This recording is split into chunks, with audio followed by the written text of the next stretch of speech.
So Tej, fresh off of Revolution on Sunday here on Dynamite, we ended up with, I thought, a show that kind of gave you a lay of the land when it comes to the men's world title picture and some developments on the women's side too. But they laid out, and I thought cleverly and well, the next several title challengers. We got Copeland in a rematch, Swerve picking his spot.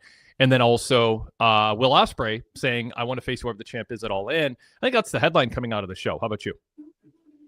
I completely agree. And it says a lot about just how far AEW is going to set up the next contenders, that in addition to those three, we've also got Jay White calling his shot against Will Ospreay. Yep. We've got Hangman and MJF both saying they want the title again in the future.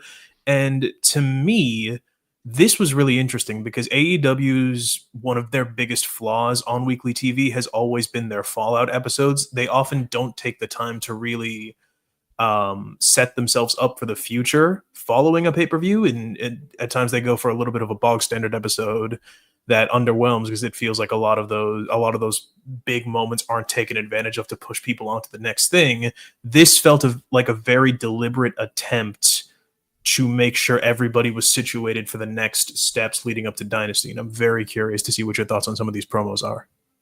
Yeah, that's the thing. I mean, this was a show that I don't think people in the early days of AEW Dynamite, if they skip the last 5 or 6 years, would tune in and be like, oh, this isn't recognizable, because it was promo heavy. But as Tony Khan said, he didn't know who was going to be available to wrestle in terms of big stars after the pay-per-view.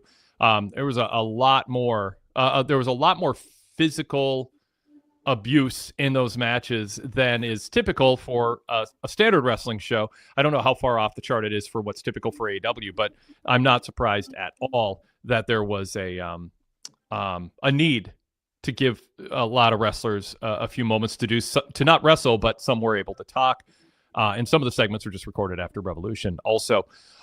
So the lay of the land is interesting. I think Will Ospreay in particular showed that he doesn't want to give away that it's going to be him against Moxley at All In. So he's like, hey, I never faced you, Copeland. I'd love to do that.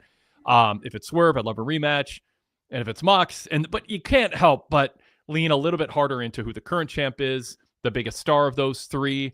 And I mean, different people from different eras or proclivities would disagree, but I mean, he's the biggest star of the three, objectively speaking. And very much most likely his opponent. And he's like, I'm coming for the king. And I thought it was that part of Ospreay's lay of the land was good. And I think it also answers something that's been a thing to talk about for a while, which is who's going to be the person to unseat Moxley. And I think now, I mean, I just don't see Swerve and Ospreay headlining All In. It could happen, but I think it's more likely Mox as a heel against Ospreay. That feels fresh. It feels big. And so the question is then are we going to enjoy the path to get there? And I don't think everybody's going to take it as a foregone conclusion, but I like that we've just got this plan and we have what seems most likely, but you got to see it happen to see if it really happens. And then, like you said, and this is a side issue, but it's a good thing that has been talked about for a while, which is you want a lot of wrestlers talking about the world title. And we did get Hangman and MJF talking about it. Jay White saying, hey, what about me? I like that too. You want the world title to be the center of attention. Now, it can't be when there's an international title also and a Continental and a TNT, especially when the international title is a big deal right now with Kenny Omega saying, bring it on. And now we get a very B-level tournament, by the way, which we'll get into, that goes a little bit against Kenny going, I want to face the very best. But I want to stick with the world title here in Block A and get your thoughts on, do you think there's a chance of a variation in that path, Tej? And even if you don't, if you think it's very likely it's Mox and Ospreay, do you still look forward to the journey, and what do you think happens along that way? Because they did announce, newsworthy-wise, Moxley versus Copeland in a rematch next week. I mean, there is a very, very strong case for Mox versus Ospreay, and not even on AEW programming. I believe it was Wrestle Kingdom 2024. There was scheduled to be a singles match. The very first singles match between Mox and Ospreay got ruined when Mr. David Finlay got introduced into the mix, and the entire in-ring story for that match was Mox and Ospreay being kind of disgusted by this young buck and wanting to give people the singles match that everyone had always dreamed of. So there is a precedent that these two have wanted to face off for a very, very long time in storyline. And, the biggest event of the year for AEW would definitely be a great place to pay off those seeds that have been threading through Ospreay's entire journey in AEW. It would cement him as, in Japanese terms, the next ace of the promotion. Do I think there's variation in that? Absolutely. The biggest one, of course, coming from a tattooed gentleman currently climbing Mount Everest, who has been pegged as the underdog hero, the man who's had personal beef with Moxley ever since the Death Rider story began. Now, doesn't exactly take a historian to see that there's been a few tweaks to the presentation and the end game of the Death Riders in the meantime. So I'm curious to see how that fits in. A lot of people were saying that as incredible as Darby is and how it is time for him to be the next guy, the ship may have sailed in terms of fans' investment just because he has taken this break at a very inopportune time in terms of when the story's finally gaining momentum. Whether that's here nor there, I think it's a little too soon to tell. But what I do know is being in the building for Revolution, which, for any listeners that are not aware, Revolution took place in Los Angeles, California, my hometown. I was, in fact, there. The crowd going absolutely crazy for so many of the men's world title contenders, especially Swerve. The entire crowd was absolutely rocking in the post-show promo where Swerve, jumped on Moxley from the barricades, called his shot. So I do think that AEW has a lot of paths to victory. And what I do know is at this rate, the Owen Hart Cup will be an absolutely stacked playing field. And so that's the thing. That's the thing. We have this not stacked international match, international mini tournament, to set up a match. And I mean, it seems like Ricochet's going to win and then lose. Would be my prediction. We'll delve into that.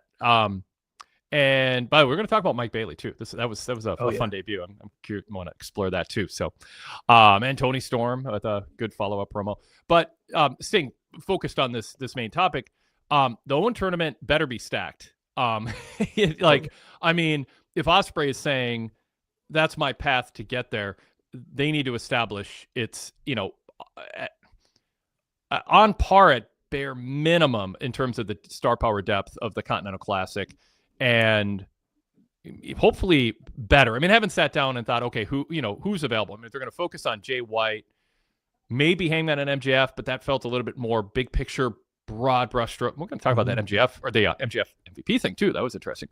I want to get your thoughts on that. A lot of very interesting seeds being planted, which is not often the case for a single episode of Dynamite. So this is kind of like it's like a Raw after WrestleMania where it's like a lot of new things are introduced and.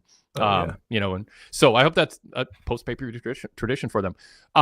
But back on track. I mean, it can't just be Jay White and Will Ospreay and maybe Kyle Fletcher and Takeshita, where it sort of feels like maybe some reruns, and then it's people you just know aren't going to win. Like, I mean, if they're basically saying this is for the match at All In, you got to have, you want to really, really load it up. But I'd have to look at the lay of the land. But this is a time, I talk about Paul Levesque being a brave booker, like you call, like do finishes, do clean finishes. You'll be fine. Mm-hmm. Don't establish that, 1/3 of matches that are competitive end with some kind of screwy finish because you're trying to quote protect people, because you're not protecting your business and the integrity of your booking if you're constantly doing crap finishes to quote protect people. Same thing with tournaments. Like, Tony Khan should not be in the business of saving matches for another time. People will, if 18 months from now, if you want to do a full-fledged feud between two people, it's not going to be any less appealing if you have one of them beat one of the top stars beat another top star outside of a feud in a tournament on their way to somewhere else. I mean, it's just like, they're in pro sports. I mean, there's great football teams that don't get to the Super Bowl and people don't think they weren't a great team. It's just the way it works. Sometimes the Bills lost. And whatever. I mean, and the Lions lost. It's like, it sucks for those fans, but that's how sports works, and you have to book that way. So this is an opportunity for Tony Khan to not mature as a booker, because it's just, but change as a booker and make this an all, just like go all in with everybody in it. I mean, you sound confident it'll be a deep tournament. I'm curious what qualifies as a truly stacked lineup for you. And again, I need to look at the available talent too to kind of see, because they're not going to put Omega in there, to lose. So he's going to be on a different track. I mean, for me, what quantifies a stacked tournament is a tournament where everyone either is a plausible winner and could plausibly headline the show, or You if can stop not, there. and this. But I know that's not real. I'm trying to be a little bit more realistic. No, here. And I was being a little snarky there, but yeah. No, it's fair. It is realistic. Yeah. But, if that isn't possible, because, people are in other programs, then this is where you get a little bit of the AEW work rate smark coming out in me, whereas I want at least new and interesting matchups, people that at least have a new established character, people who are in the middle of an interesting journey character-wise. And I think the example I always go to is Daniel Garcia in the very first ever Continental Classic. He was on a losing streak, and arguably he had one of the most engaging arcs across that entire tournament, where it was, blending the sports entertainment side of him with the Red Death.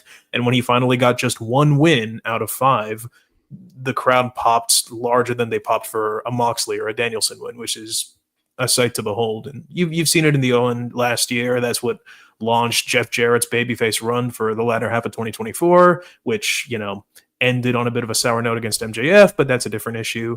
And I think that this Owen Hart Cup has the potential for every participant to be either a plausible contender or a very, very interesting character, and could be an all-timer tournament across any promotion.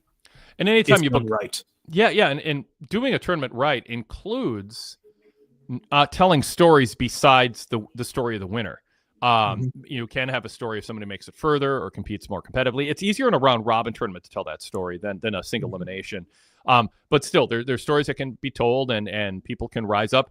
I tell you what, I don't want to talk about them yet. We'll get to it, but I think people are going to want to see Mike Bailey in that tournament after tonight, as a little bit of a cult figure in AEW already, with the performance he put on. So I want to see if that is your take on things. Let's pause and formally introduce ourselves in the show. We'll also get to talking to Tej about your experience Sunday night in more detail in the building for Revolution as the show progresses here. This is a Wade Keller Pro Wrestling post show for Wednesday, March 12th, 2025. I'm Wade Keller, host of the show, the editor, publisher, and founder of the Pro Wrestling Torch weekly newsletter and the website PWTorch.com, and the host of various podcasts, including these Wade Keller Pro Wrestling post shows following Raw, Dynamite, and SmackDown, which we live stream on YouTube and then drop on our podcast feed. Search Wade Keller on your podcast feed on Spotify, Apple Podcasts, whatever podcast app you use on iOS or Android. We are there. And when you do search Wade Keller, you'll also see a blue logo show pop up. That's our flagship. And also our interviews, our pay-per-view previews, and some great flashback episodes. Jumping back 15 years, 10 years, and 5 years. Lot of really good evergreen interviews that we put up on that feed. So check that out if you haven't yet. Search Wade Keller on your podcast app and subscribe for free to both of those shows. And while you're at it, search PWTorch to get the PWTorch livecast feed for free. That includes the All Elite Conversation Club with Joel Donnell and Greg Canner. There's a different show each day of the week on that feed with different foci, different specific subjects, like the PW Torch 90s past cast, where they review a Pro Wrestling Torch weekly newsletter from 30 years ago that week. We also have Acknowledging WWE. We've got the PWT Talks NXT show. We got Wrestling Coast to Coast. And also this Sunday night, we had the Wrestling Night in America AEW Revolution post show with Brandon LeClaire and Greg Parks. With live calls. Sean from Tennessee joined them, chat interaction, and I think it was over 2 hours, if I recall right, of analysis on that show. So if you haven't checked that out yet, and you're watching us, and you're listening to us, and you're an AEW fan, go do that. Search PW Torch on your podcast app. You can also find that on our podcast, on our YouTube channel also. That's the one show on the Daily Cast feed that most often appears also on our YouTube channel. Search PW Torch on YouTube to subscribe to that. Okay, so we are here to talk AEW Dynamite with Tej Narayanan. Tej, welcome. I got the last name closer, and I got your first name right all the time, and I screwed that up. One of these days, I'll get both right. You're doing great. You're doing great. So say your first and last name for everybody, so everybody knows. Hello, hello, hello, people of the PWTorch community. My name is Tej Narayanan, and I am a PWTorch contributor. I normally write a column called the SmackDown Feud Tracker. You can catch us on Fridays on PWTorch.com, breaking down every single feud currently active on WWE's Friday Night SmackDown in advance of the new episodes airing that night.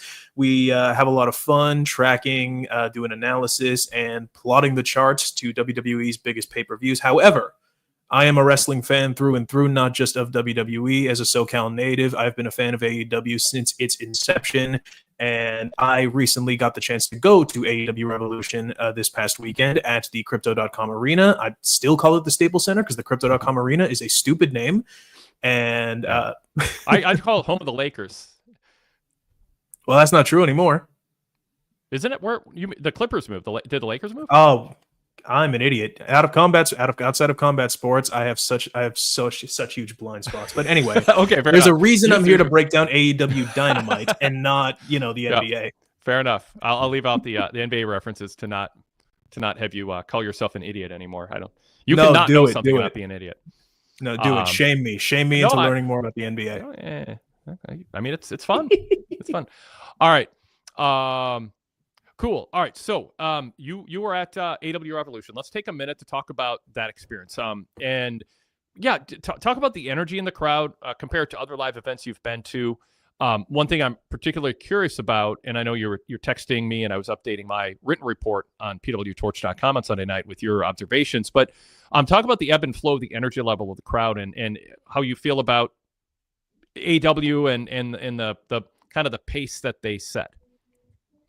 Absolutely. So AEW's maximalist version of pay-per-views, they're kind of more is more credo when it comes to what makes the card.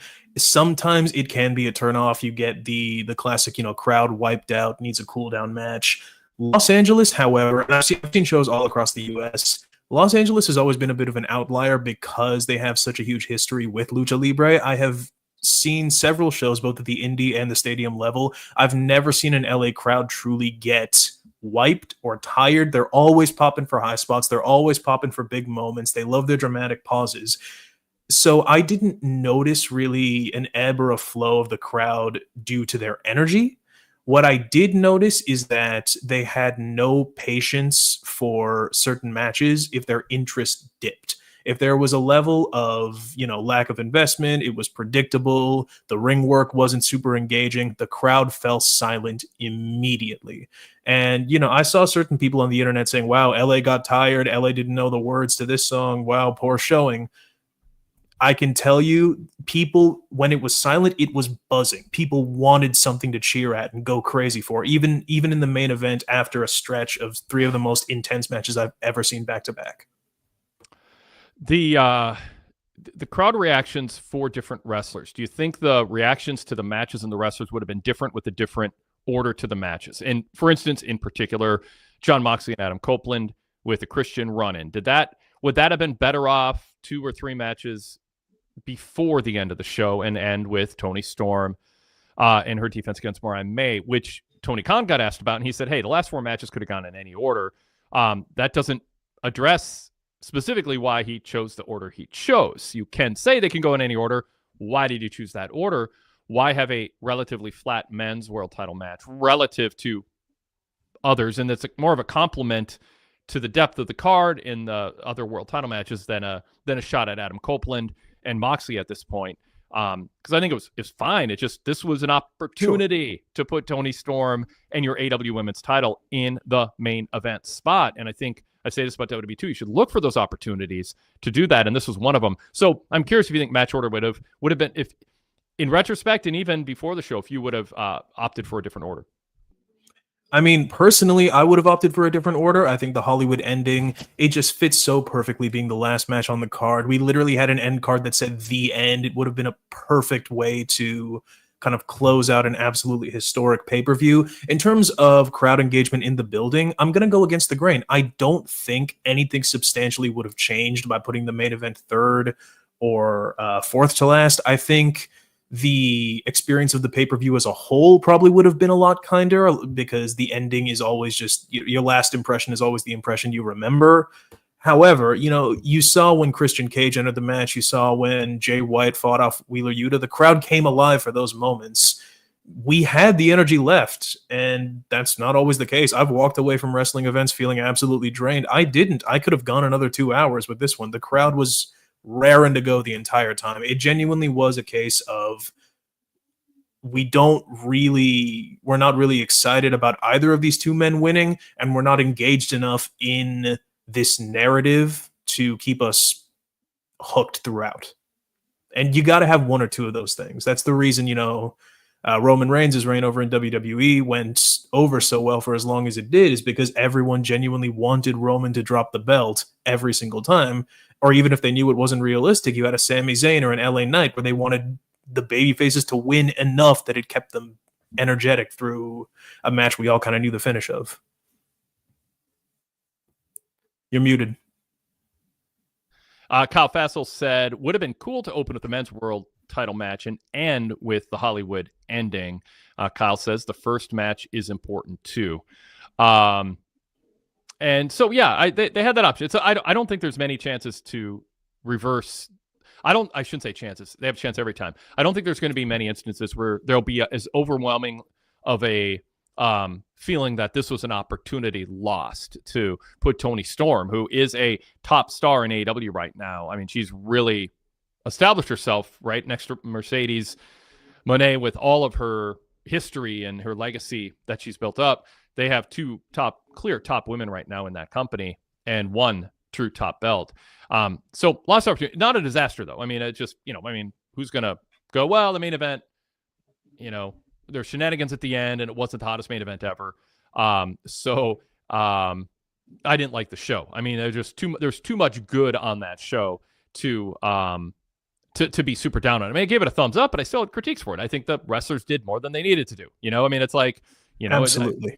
I mean, it's just, they're not going to, AW needs a healthy roster. And I think they, what's the saying, the 50% of the work should have 85 or 85% of the results. And if you can find that magic formula in life, dedicate yourself to things where you get the most efficient results out of it. And there's so many high spots and dangerous spots. Where I think there's diminishing returns. There's just a certain I mean, it's the old, the first, when you're really hungry, the first piece of pizza and the second and the third piece of pizza are all worth like $5 to you. But, once you're full, it's like you wouldn't even pay a dime for the 10th piece because you're full. You're like, I don't want any more pizza. It's just economics, and that you can sort of apply that to this. Like, there's only so many big finisher kickouts that are going to be dramatic versus just sort of, I don't know, excessive. Yeah. Like it just feels like it was too much. And I don't know. I mean, and I made the case in my written roundtable report for VIP members where the staff does scores and written reviews. And I talked about this on the VIP roundtable after the show too. If there's grownups in the back who are going, let's extend your career and let's not wear out the crowd. I want, you want to have those wrestlers who can say that to the wrestlers whose goal is to have the very best match they can have in what they think is the best match. And it can just, without getting reined in, it can end up being too much. And I understand that's not, there's, the sickos, as Tony Khan calls them, the hardcore fans, the people who are just like, I paid my money. I want to see, whether in person or on pay-per-view, want to see as many big, oh my God, spots as possible. And that's fine. I would love to. I use this analogy. I'd love to be able to eat donuts for breakfast, lunch, and dinner, but you pay a price. Like, it's delicious, but it's not necessarily wise. And that show was delicious, start to finish, almost, in every way, but it wasn't wise at times. So not only is my muted streak alive, but Standard Deviation said my food analogy streak is alive. Tej, talk about that. I mean, obviously the crowd was into what they were doing, just like people are into eating donuts all day. But have you eaten dinner today? Was it wise? Yeah. Good. Fair enough. Got a good Thai tofu dish. Love it. With broccoli, of course. Gotta have greens in every meal if I can. Of course. Everybody does. So Tej, your thoughts on the density of spots? I think that, the card was very reliant on the modern AEW big match style, which is a blend of high spots, increasingly escalating King's Road style finishers, and blood, which at the time was novel because nobody on a national stage was allowing that level of violence. And now it's just baked into the AEW definition of a big match feel. Mm-hmm. And while I love the idea of loading up this card with big match feels, and I do think that was done by design, because I think after Sting's last match and at Revolution last year and moving to the monthly pay-per-view schedule, I do think there's been a concerted effort to kind of reestablish Revolution as the 1B to All In's 1A, because it sets AEW up on, as we've talked about, a huge number of paths, some of which will culminate at All In. I do think you run the risk of burning out the crowd. I think they came very, very close here. I think LA was just the perfect market that averted that because, like I said, we love our Lucha Libre, but there were a few moments in, especially Omega versus Takeshita, a lot of the holds and the early stretches of the match where you could really start to feel the crowd dip until Kenny really brought them back and saved them for the main event stretch of matches. I think they came very close, but they knew their market well enough to avert that this time around. Derek Hubbard just chimed in on the chat and said, the excess of prior AEW pay-per-views is the biggest reason I have not ordered the last 4 or 6. Which is it, Derek? There is so much. It's not 5. It's either 4 or 6. There's so much, and it goes so long, I stop enjoying the show. This is more true on a Sunday night. Obviously, if you just make a night of it, they come to your town. There's the energy in the building, driving the show. The adrenaline is there.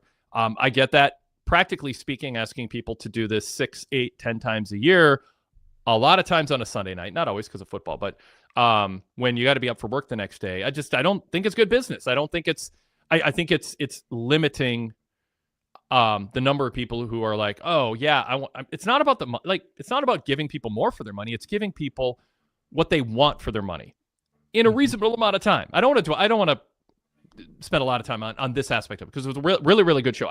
I want more people to see these good shows. And I think if you cut back on some of the stuff and the length and the pre-show, you will end up with more customers. The current happy ones will still be 98% happy. And then you'll have people like Derek who will be ordering it because it fits their schedule and their energy level and their appetite for it.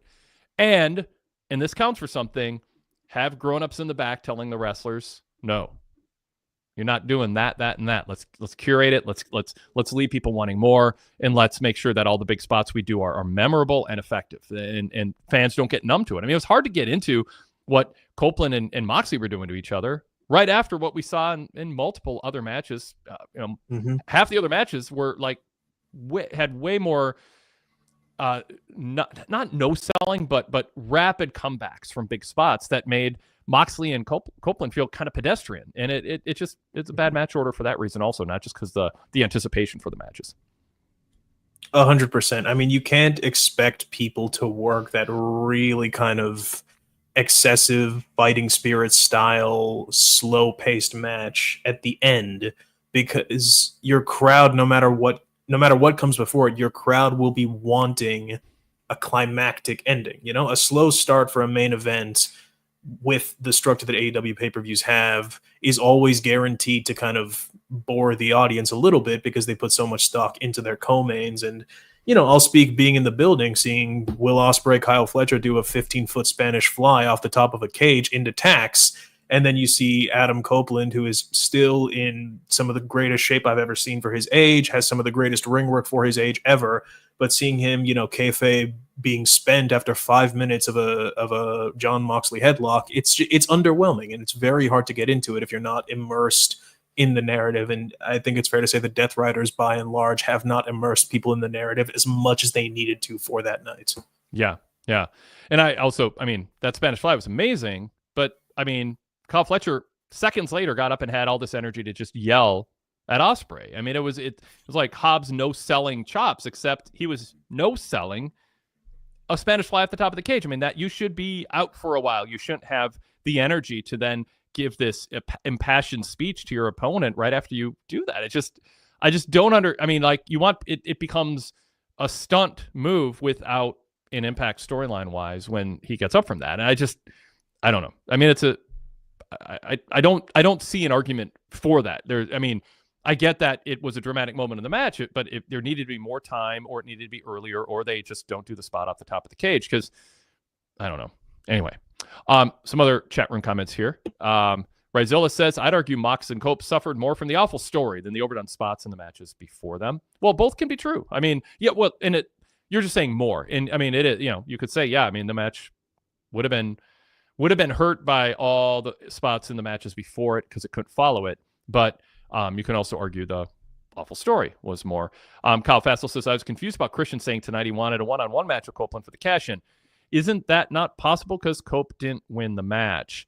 Tej, talk about that. The Christian thing is off to the side. We talk about everyone talking about the world title, MJF and Hangman, kind of big picture. You had Jay White, obviously Ospreay, Copeland, Swerve. We left out Christian. He's also talking about this.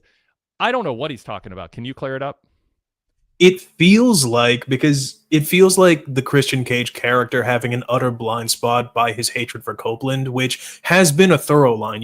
He's been this master manipulator. He's been fairly composed, obviously outside of the ring, until it gets to Copeland. And we've been seeing him becoming more and more frazzled. It just felt like somebody, even in kayfabe, just kind of blathering and trying to make excuses for themselves as to why they didn't get what they want, which fed into the segment with the patriarchy, which I absolutely loved. I think we're finally getting a Nick Wayne turn, potentially with a Luchasaurus return, which would be absolutely amazing. A great payoff to that year-long faction. But anyway, I thought the Christian Cage cash-in was a very good idea in theory, but it didn't adapt to fan expectations. And let me see what I mean. So a lot of people that I've seen, especially even the people I was there with, felt like, all right, they just gave him this contract at All In with no real plan for what would happen. I disagree. It felt like it was destined to be thwarted and involve Copeland, because the very first time Christian won a contract or stole one from Luchasaurus, he used it to thwart Adam Copeland winning the TNT championship, right? Mm-hmm. It felt like a beautiful full circle moment that would finally get Christian and Cope back into each other's orbits, and we get the inevitable tag team that we all knew was coming ever since Adam Copeland joined AEW. I don't think people adapted to fan expectations in the sense that we saw Christian with this contract for months and months and months. People thought that it had to be building to something a little bit greater. The contract itself would figure into things a little bit more, because AEW doesn't do that yearly. They don't do a Money in the Bank type situation very often. I mean, they did the casino poker chip, but that's kind of fallen away, which I'm a fan of. But especially with Jay White in the picture, they've established a lot of like funkiness with signing the contract. Somebody can take it. Jay White's character, very much the ultimate opportunist. He's been siding with Cope, the prior ultimate opportunist. It felt like it was entirely made for him to swoop in and steal everything for himself. And then he just didn't, which I understand that hasn't been as much of a trait of his in AEW, but it's been so long of him being conniving in New Japan that fans kind of expected that he would have a bigger part to play than just being Cope's ally, and that's kind of all there was to it. And because of that, I think a lot of people were just like, oh, okay, so just that's the end? Okay. And it's not really the reaction people were going for. So again, it just feels like a bit of a missed opportunity, and not realizing when a good idea starts to become a subpar or underwhelming idea. Yeah. As stories go on. Yeah. Okay. Another comment here from Goodfella1422. If we had the Outrunners against Hurt Business and Okada versus Brody tonight instead of the pay-per-view, I would have enjoyed both shows more. And that was one of the cases I made. It's just Okada versus Brody would have been a better main event tonight than what we got. And I didn't dislike tonight's show. I know some people are like, well, that's not a real main event. And I get it. I mean, I don't think that's a crazy take by any means, but I'm okay with a wrestling show just having good promos, following up on a pay-per-view, setting the stage, giving you some, good competitive wrestling. But it's risky. I mean, that's people who stayed tuned and they saw that and they think that's the quote main event. I mean, I don't think it's disastrous, and I get why people are pushing back on it, but it's not offensive to me that it's like, we don't have big names, but you can solve that problem, have the best of all worlds by putting Okada, Brody, or for that matter, do a better job building up Hurt Business and Outrunners. That 80s video spoof was fun, but I mean, do something to make people, and subtract them from the pay-per-view, reduce the length, and have that on the show instead. One other note here from Ramen Noodle on the pay-per-view. It was an AEW ass pay-per-view. I take Wade's points, but this is what I've come to expect from an AEW pay-per-view. I watch one, maybe two wrestling shows a week, so the whole business is pizza to me. There's no question, like Ramen Noodle represents Tej, who Tony Khan is serving. Someone is like, give it to me. I'll eat it all. I devour it. That's my point. Isn't people like ramen don't exist. My point is if you super serve ramen, what he wants, then you're turning off some people who could expand your audience. That's the point I'm making. And I don't want people to feel guilty about or think they're wrong to want 5.5 hours of wrestling counting a pre-show or a 4-hour pay-per-view proper with tons of crazy spots. I mean, enjoy that. I don't want to take that away from you. My perspective is that best for business? Is it best for AW's growth? And if you super serve 60% of your potential audience, but you're turning away 40%, and those 60% will be 98, 96% satisfied and super happy with a 3-hour pay-per-view with 2 fewer matches or 3-hour 20-minute pay-per-view. But you're going to bring other people into the fold. I think that's a better formula. That's my only point. I mean, again, it's not, you don't have to feel guilty if you want 4, but you'll still be happy with 3 hours, 20 minutes or 3 hours, 10 minutes. No, it's very fair. It's very fair. Excess is real. And, there is definitely a tipping point when the matches become great in a vacuum, but the pay-per-view experience as a whole begins to struggle under the weight of itself. And you can argue that doesn't matter as much in the streaming age where people can just buy a pay-per-view, watch it in batches the day after. That's what people do with movies and TV shows increasingly, but there is definitely a case to be made that the pay-per-view in and of itself should stand as one complete experience. And if that complete experience begins to feel belabored, then that's something to keep in mind. That's very fair. Yep. Standard Deviation says, I love the pay-per-view. It just would have been better with a little subtraction. It sounds counterintuitive, but there's something to be said for that. And I know Tony Khan loves pro wrestling. He's a big pro wrestling fan, and he devours these 4-hour shows and is so proud, the 4 pay-per-view proper shows and is proud of them. And that's great. But, I mean, what you love and what's best for the fan base and growing might be 2 different things, and you can still love something that leaves people wanting a little more. Ramen Noodle jumps in. I gotta screen capture this. Don't listen to me if you want to make money. I'm in it for my own enjoyment. And that's fine. I mean, you know what? That's a great point. And that is a big part of like being a fan is I should be allowed to say I want this or I think this wasn't done well without people saying, well, that's what makes them money. I don't care if it makes them money. That shouldn't be my motivation to watch something. Yep. If I want to watch the best product in my own head, if that means that it's a loss leader, then let it be a loss leader. Hey, you know what? If you're watching this, do not let anyone tell you should enjoy something because it's unsustainable. It's an unsustainable product for people to make it. And the thing is Tony Khan's got a lot of money and he's got a good TV contract, and he might just be making the choice. You know what?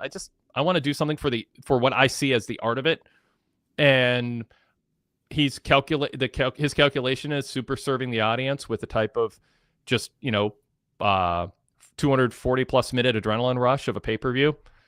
That's he wants to hold on to that audience. Now TBS and TNT might not be happy. If he was a publicly traded company, maybe there's more room for it, but it's not. So more part to him.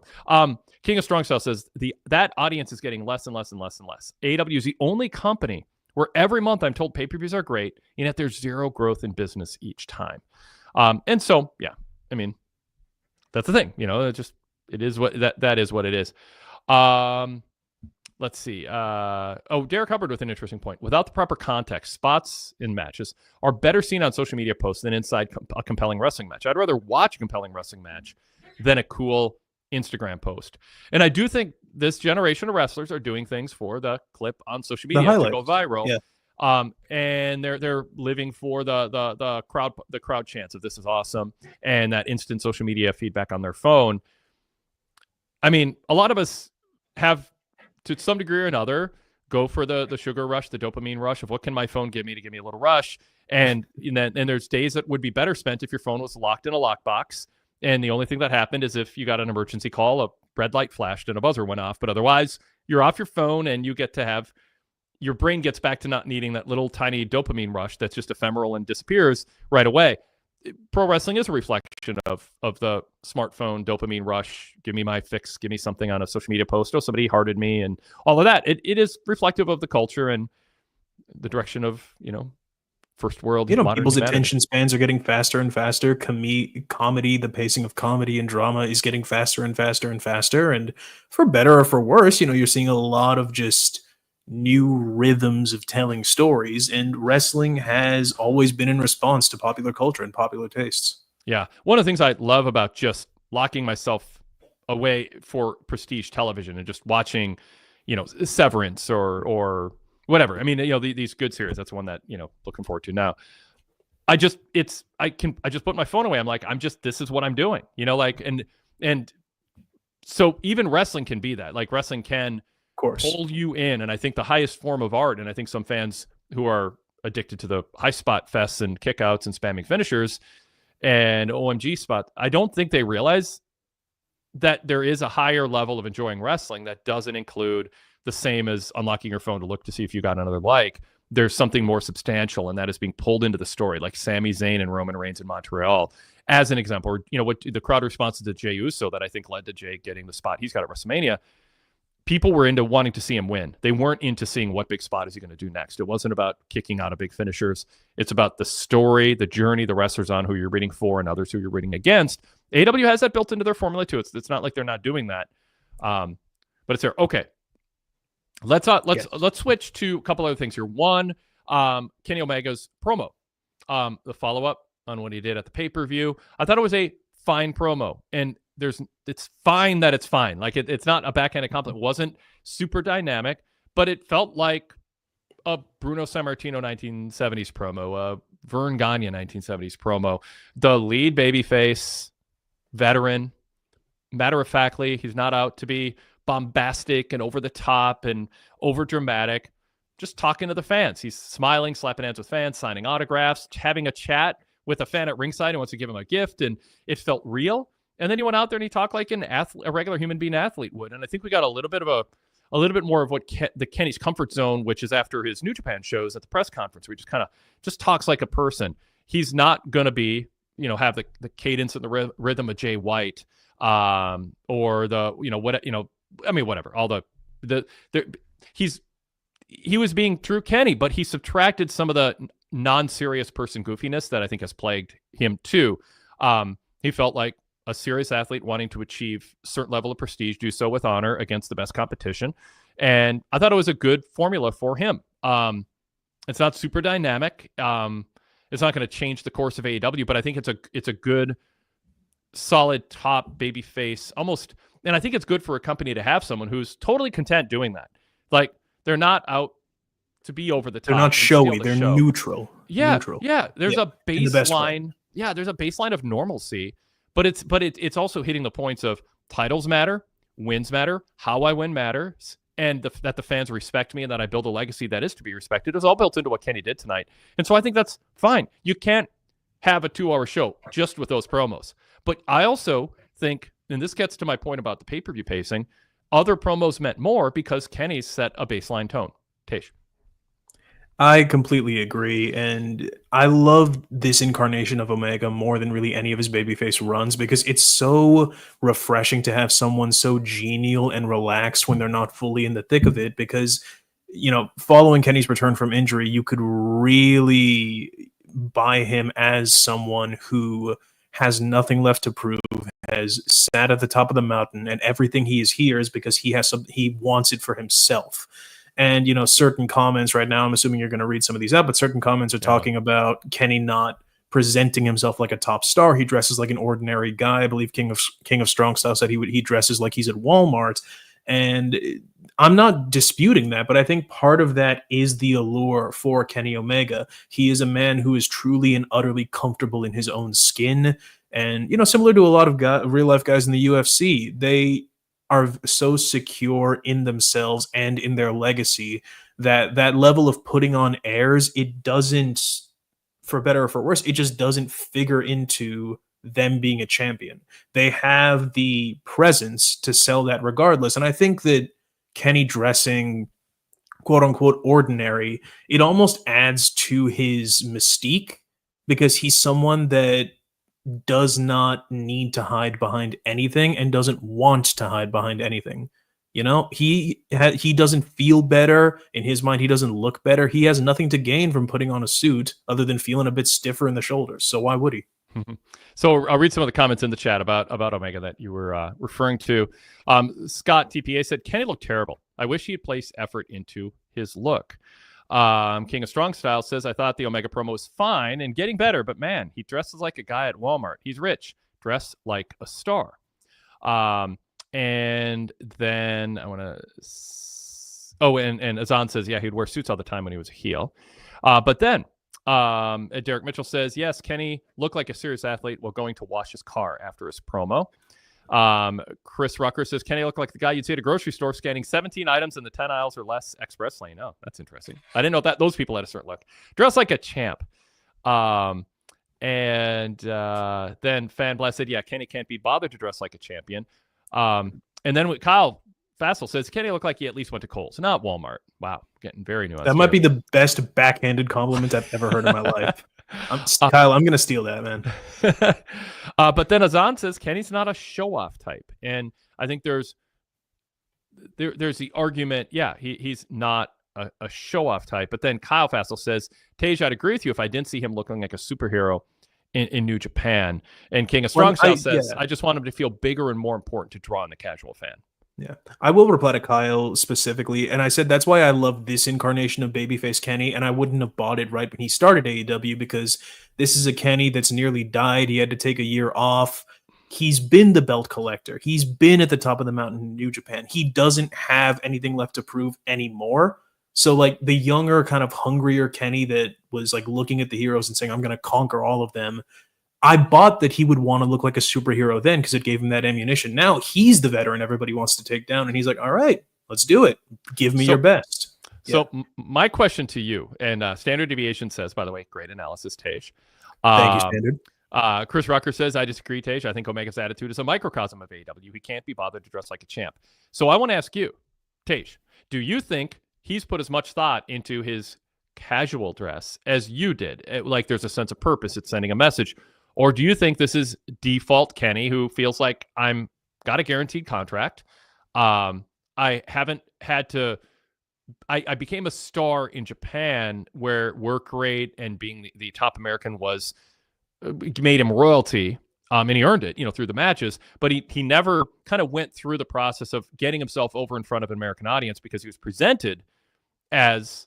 The AEW audience either knew him from New Japan, so it was baked in, he's already a star, or fans watching Dynamite were told he was a star, and he never actually sort of had to earn stardom with a larger American fan base, and so it doesn't really cross his mind, or if it does, he thinks I'm past that. So that's a long form of my question. Do you think he puts thought into it, or this is just sort of what's ever in the closet goes? I can't be bothered. I mean, you can spin it as not bad. But I don't know if we should also frame it as a deliberate strategy. You know what? I do think he puts thought into it because it's been a cornerstone of the Kenny Omega babyface character for a very long time in AEW.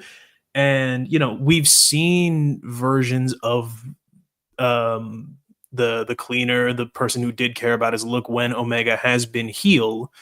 We've seen him very deliberately put on a more egotistical style and work that into his dress sense. I do think at this point he is going for a more casual look, knowing what he can sell and what he can't. And it adds to the idea of like the greatest wrestler in the world. He's the guy who would absolutely mess you up to the point where he doesn't have to care. It's like a lot of reasons back in the early days, people were, applauding Mark Zuckerberg for only wearing a t-shirt and jeans. Like, he's richer than you. He's better than you. He doesn't have to prove that with what he looks. He's going to be comfortable, right? It was seen as like a boss move. And I view this in a similar light. So Azan says Tej is bringing it. Scott TPA says, I'm not saying wear a suit, but at least do something with his wear and better outfits.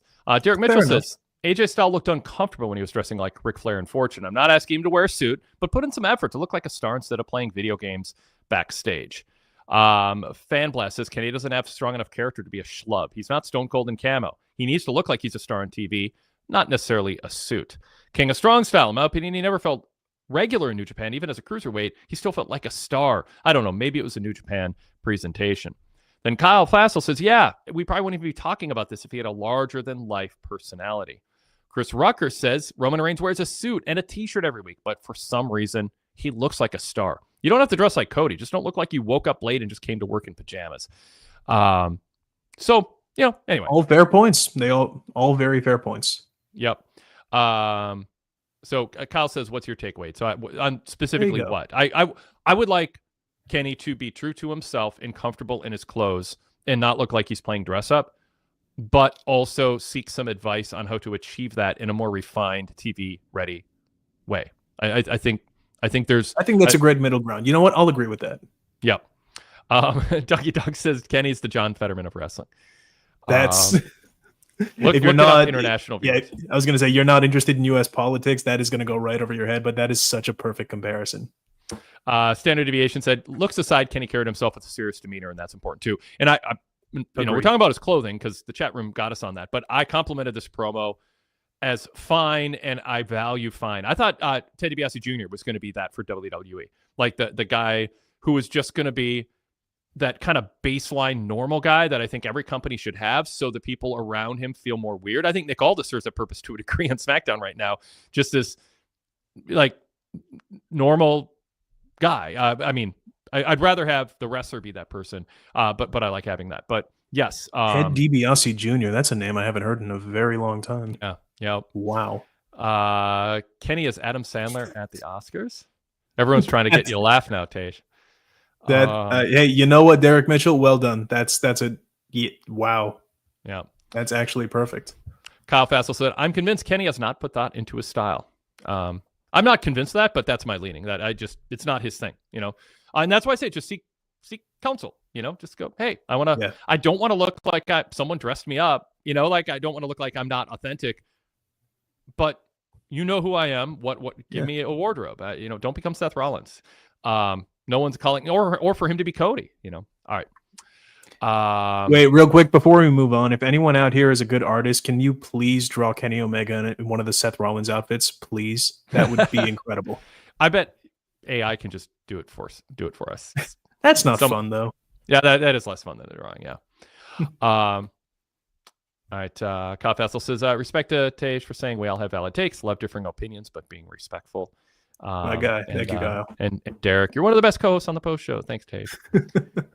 Okay, so well, let's talk about the arriving new star in the karate outfit that could have flopped or seemed corny and not serious, but I think he had a good night. Speedball Mike Bailey. Absolutely. Out there, I'm not saying he became a star tonight, but I'm not saying he didn't either. Like, there was some skepticism about where he would fit in. And by the way, he's not Will Ospreay. He's not like he's different. He's in a different category. In a sense, he's serious while also I don't even know. I don't have my adjectives ready for what he was. No, they're such a cornball, but they're also very serious. Yeah. And similar to Omega in a way, Speedball is not cool in the traditional sense, but there's something so just assured about them. And so there's like a passionate glee in being like, they feel like, oh, I'm so good at this, and you're going to see this is great. And there's something so much fun and addictive about watching that kind of performer. I absolutely love. The first time I saw Speedball was at Maple Leaf Pro Wrestling's debut show in Windsor, Ontario, where they took on Konosuke Takeshita. Absolutely incredible match. I would highly encourage anyone to check that out. And the rumblings of him coming to AEW came soon after, and I've been so excited ever since. There's one specific thing I've wanted to talk about Speedball's debut. So I'm going to completely derail what you're going to say, Wade, because I want to address this. Yep.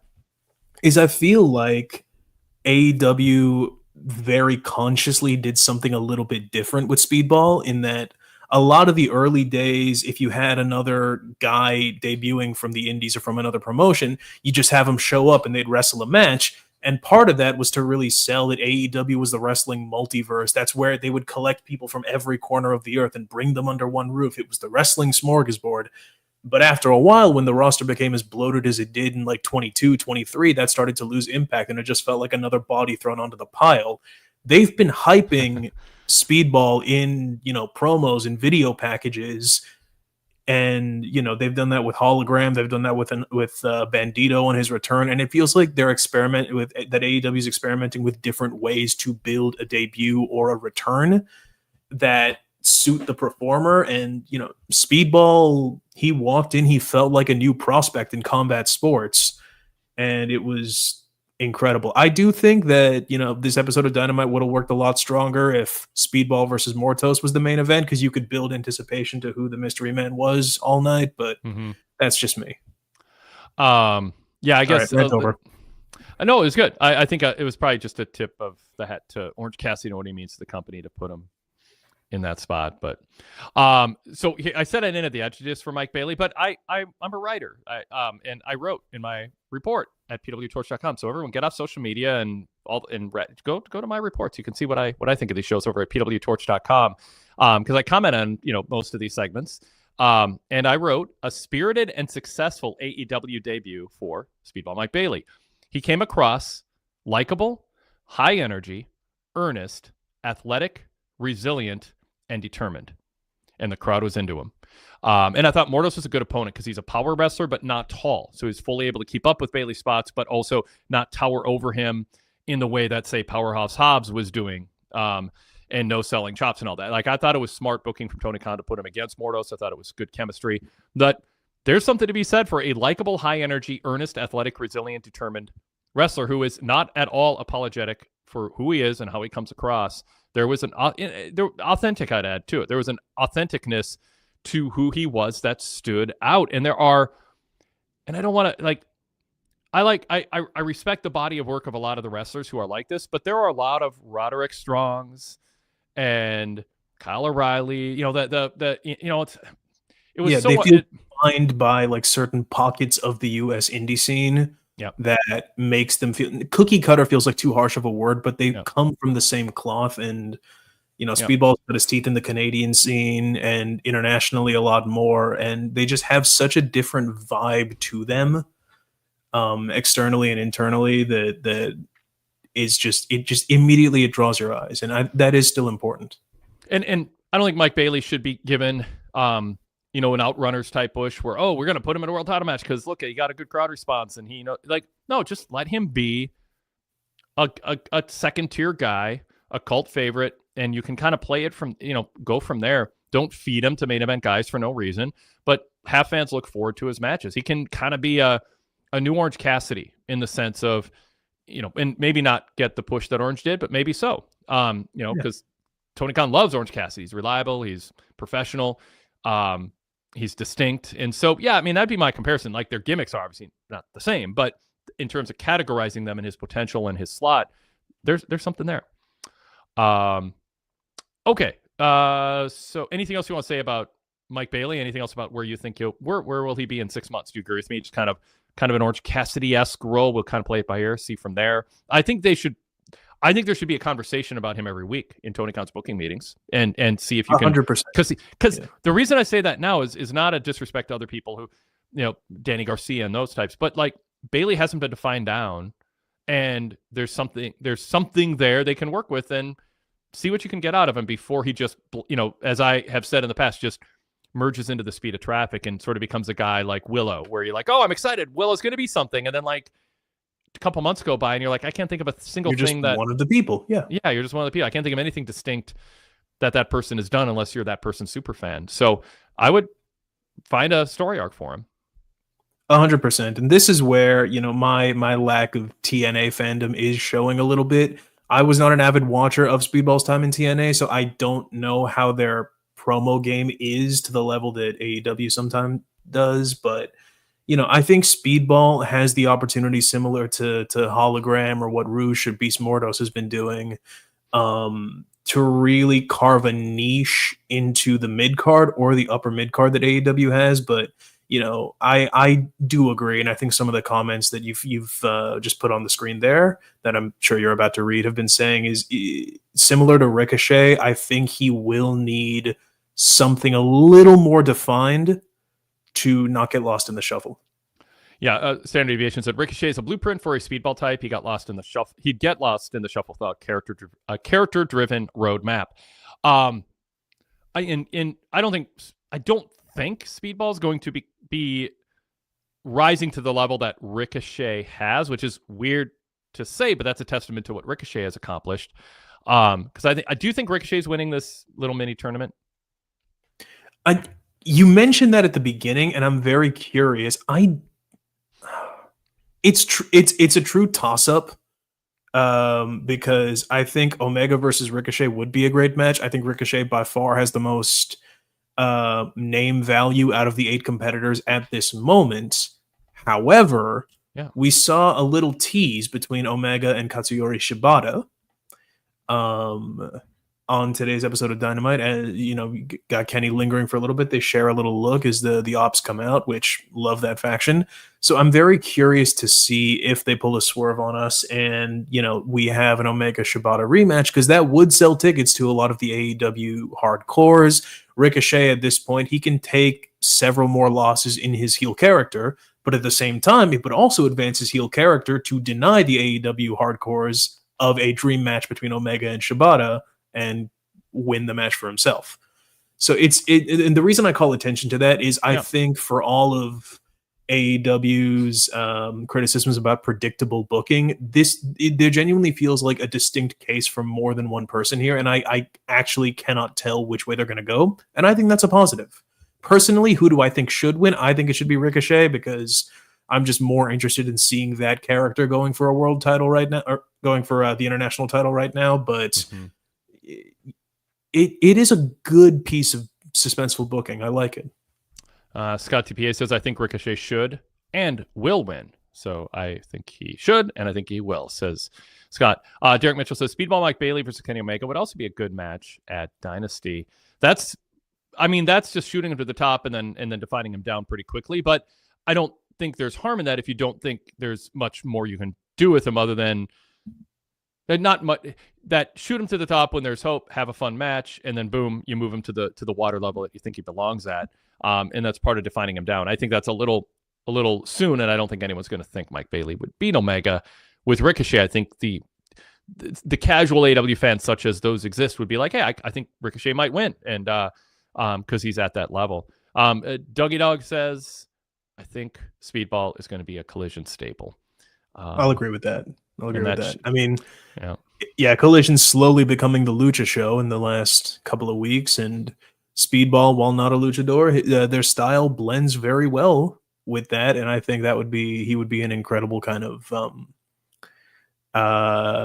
addition to Collision, at least for the next couple of months. If they do another residency in the summer, Speedball as the highlight would be absolutely amazing. Standard Deviation said, one news item to come out of tonight is Omega versus Okada probably won't main event All In after Ospreay said he wants to main event for the world title. I mean, I think if Moxley and Copeland headline Revolution, then the men's world title match is going to headline, and Ospreay versus Moxley should headline over Kenny and Okada. Kenny, if that's the direction they go, and that a lot of people are thinking that's where they've been aiming for a while, it seems like we're heading that way. That is, Kenny and Okada is a dream match in a much larger way than Speedball and Mordos is for people who've watched their history in TNA. It's like, oh, there's a history there, and this is great. Or Momo versus Mercedes. Like, oh, I know the backstory. This is cool. It's a novel match. But Okada has not been treated as a serious person. He hasn't sought to be treated as a serious main event act. People who don't know his work in New Japan aren't going to see Kenny and Okada as a match that should be the non-world title match that headlines a major pay-per-view. And I don't think there's enough time to pivot Okada into that role. Well, there might be enough time, but I'm less confident. I was going to say, I disagree on there not being enough time. I think, you can give him a good 1 or 2 big match Rainmaker performances at Double or Nothing at Forbidden Door, or not Forbidden Door, because Forbidden Door is after All In this year.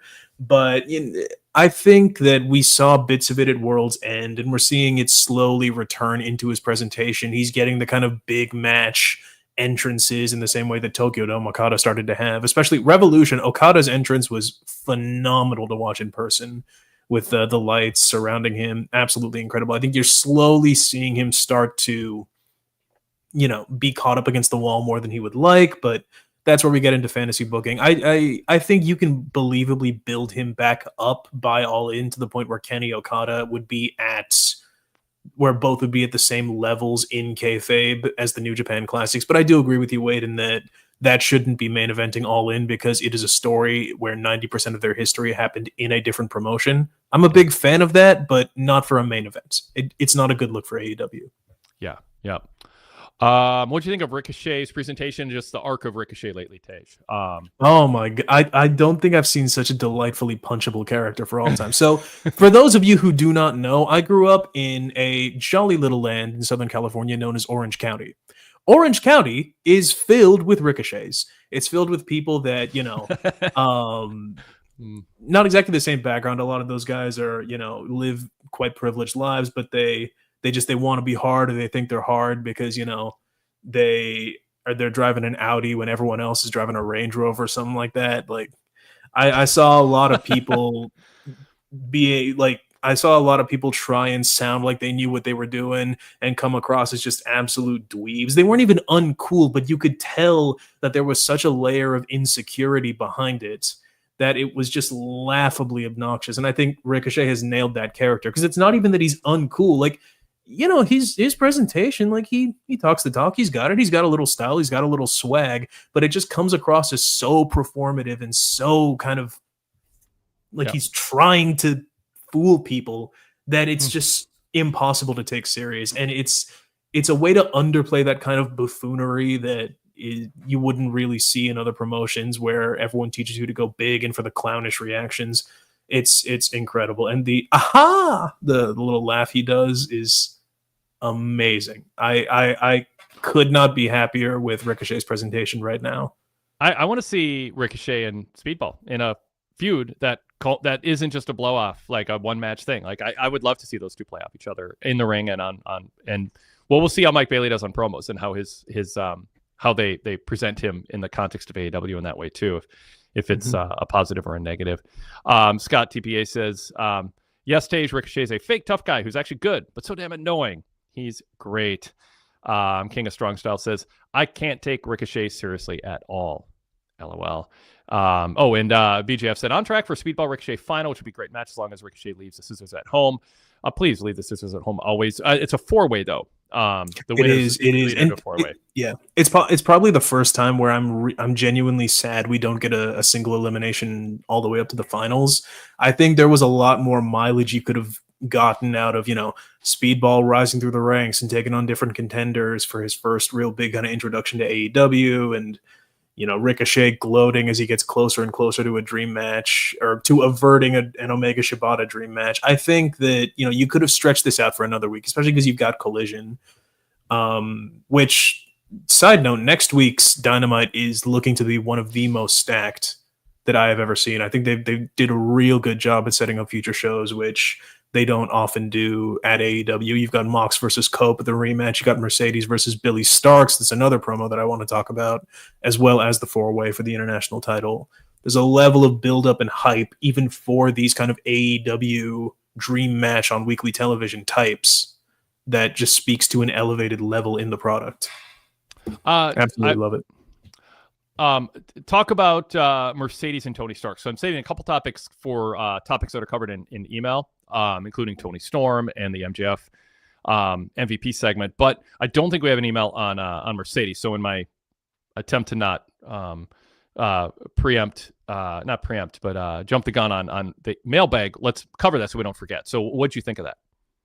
100%. I mean, Mercedes, I think her promo style comes across as one of the most grating in AEW because she tries for the more performative style rather than speaking off the cuff. I do think most of that is by design because, you see her in interviews and even just speaking to an audience out of character, and she knows how to be engaging. It feels like it's part of the CEO shtick. I would like it to be toned down just a little bit because it's at the point where it's kind of hard for other performers to sometimes get a flow with her.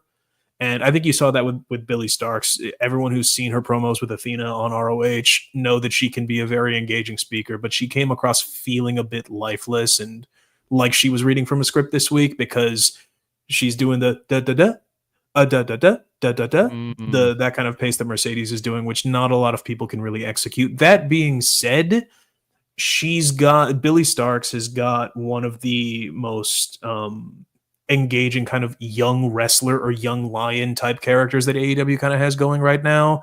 And for those of you that haven't followed her journey with Athena on ROH, I would highly recommend it because same with Daniel Garcia in his early days at AEW, they're kind of doing the worked version of a young lion's journey, seeing Billie slowly kind of get her own identity, fail at the last hurdle, challenge her mentor, fail again, but slowly kind of build up who she is as a performer. It's really compelling stuff, and I'm very curious to see where this goes with Mercedes. And I thought we were getting this at Dynasty because, Billie's been watching and keeping tabs on Mercedes. I think at this point, I think it's fair to say the long game is Mercedes versus Athena at All In, which would be an incredible match. But all in all, it was a very stilted segment that still gave me just a little bit of hype for future installments. All right, very good. Let's get to the aforementioned email. Shay from Brooklyn. Tonight really shined with showing how important winning the world title is. Different guys expressed their intention of becoming champion for the first time or becoming a two-time champion. It really helps give motivation to these characters, even when they aren't directly going after the title immediately. If there's one good thing this Death Rider story has done is really given the audience great anticipation for who will dethrone Moxley. Swerve, Jay White, Ospreay, MJF, Page, and Darby when he returns all feel like worthy next guys up. When you think about the age of these guys, AEW's in really good hands. One issue is Swerve, currently Jay White, Ospreay, Page, and Darby all baby faces. MJF, the only current heel in that group. There's a bit of an imbalance that needs some addressing, but you hate to say turn people because the people you turn have turned too much already, or it'd be, Mox is a heel. Some people think he should be a better baby face. You can make that case. Swerve, fans are going to cheer. You can't really turn him. Jay White hasn't really been defined clearly either way, and I would argue and effectively either way, but he probably is going to be the choice to go heel.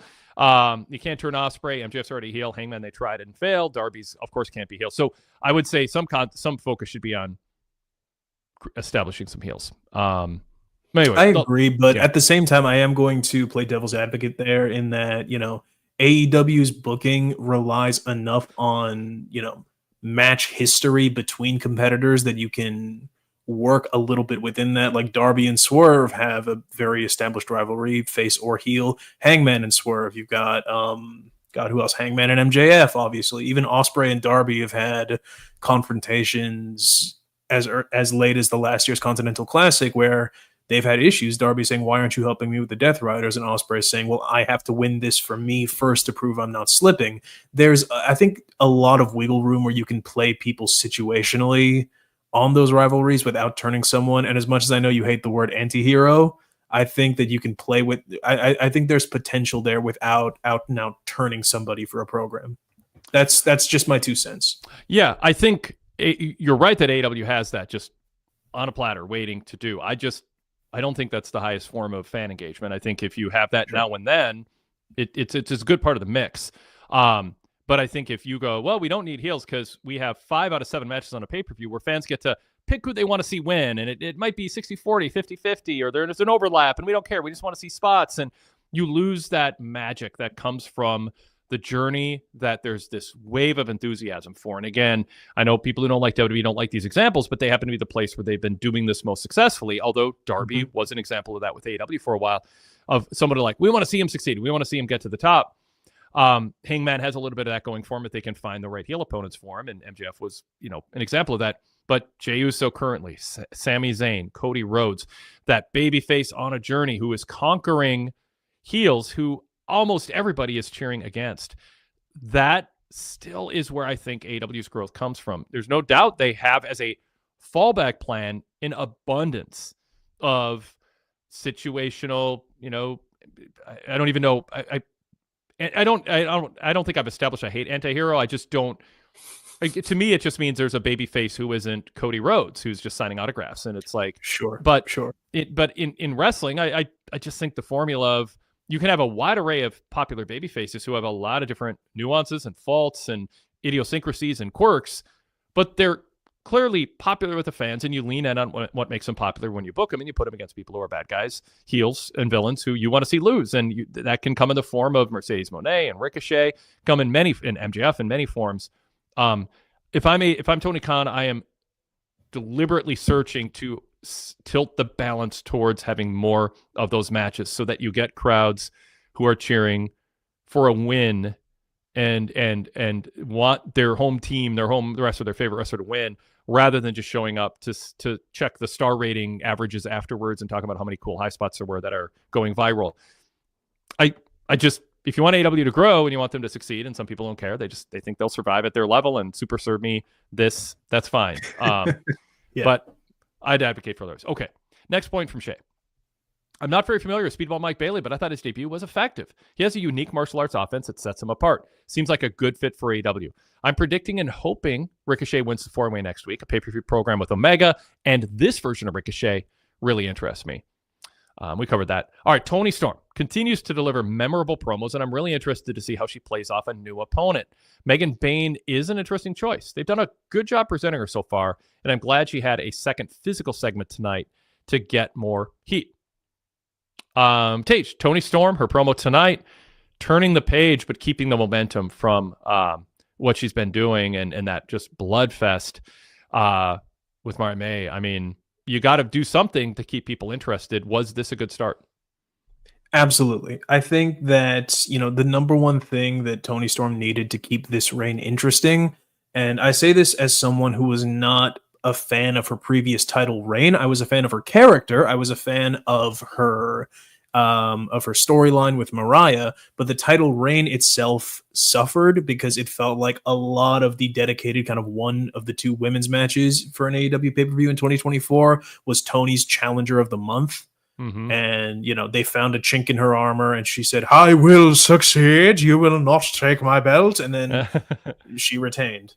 And that was it. So I think that someone drastically different like Megan Bayne, who has been able to absolutely steamroll all of her opponents, mm-hmm. kind of taking away Toni's biggest asset, which is her mic work right now. I'm not saying her ring work is bad. It's phenomenal. But the key to this character and getting this character over has been the character and the mic work. Someone where that posturing is completely ineffective with, like Megan Bayne, will make a very, very interesting opponent. And I think it'll solidify Toni as a babyface because she'll have to just keep getting up and she'll play such a convincing underdog. I will admit, though, the most interesting part of this feud for me is that they've slowly begun to build up a level of interconnection within the women's division because you saw Megan Bayne now has an alliance with Penelope Ford. Penelope Ford now has beef with both Willow and Chris. Chris has been trying to get back in Willow's good graces. It feels like we're setting up something more substantial beyond just a feud of the month and everyone else is just kind of puttering about in a mid-card that gets barely any time.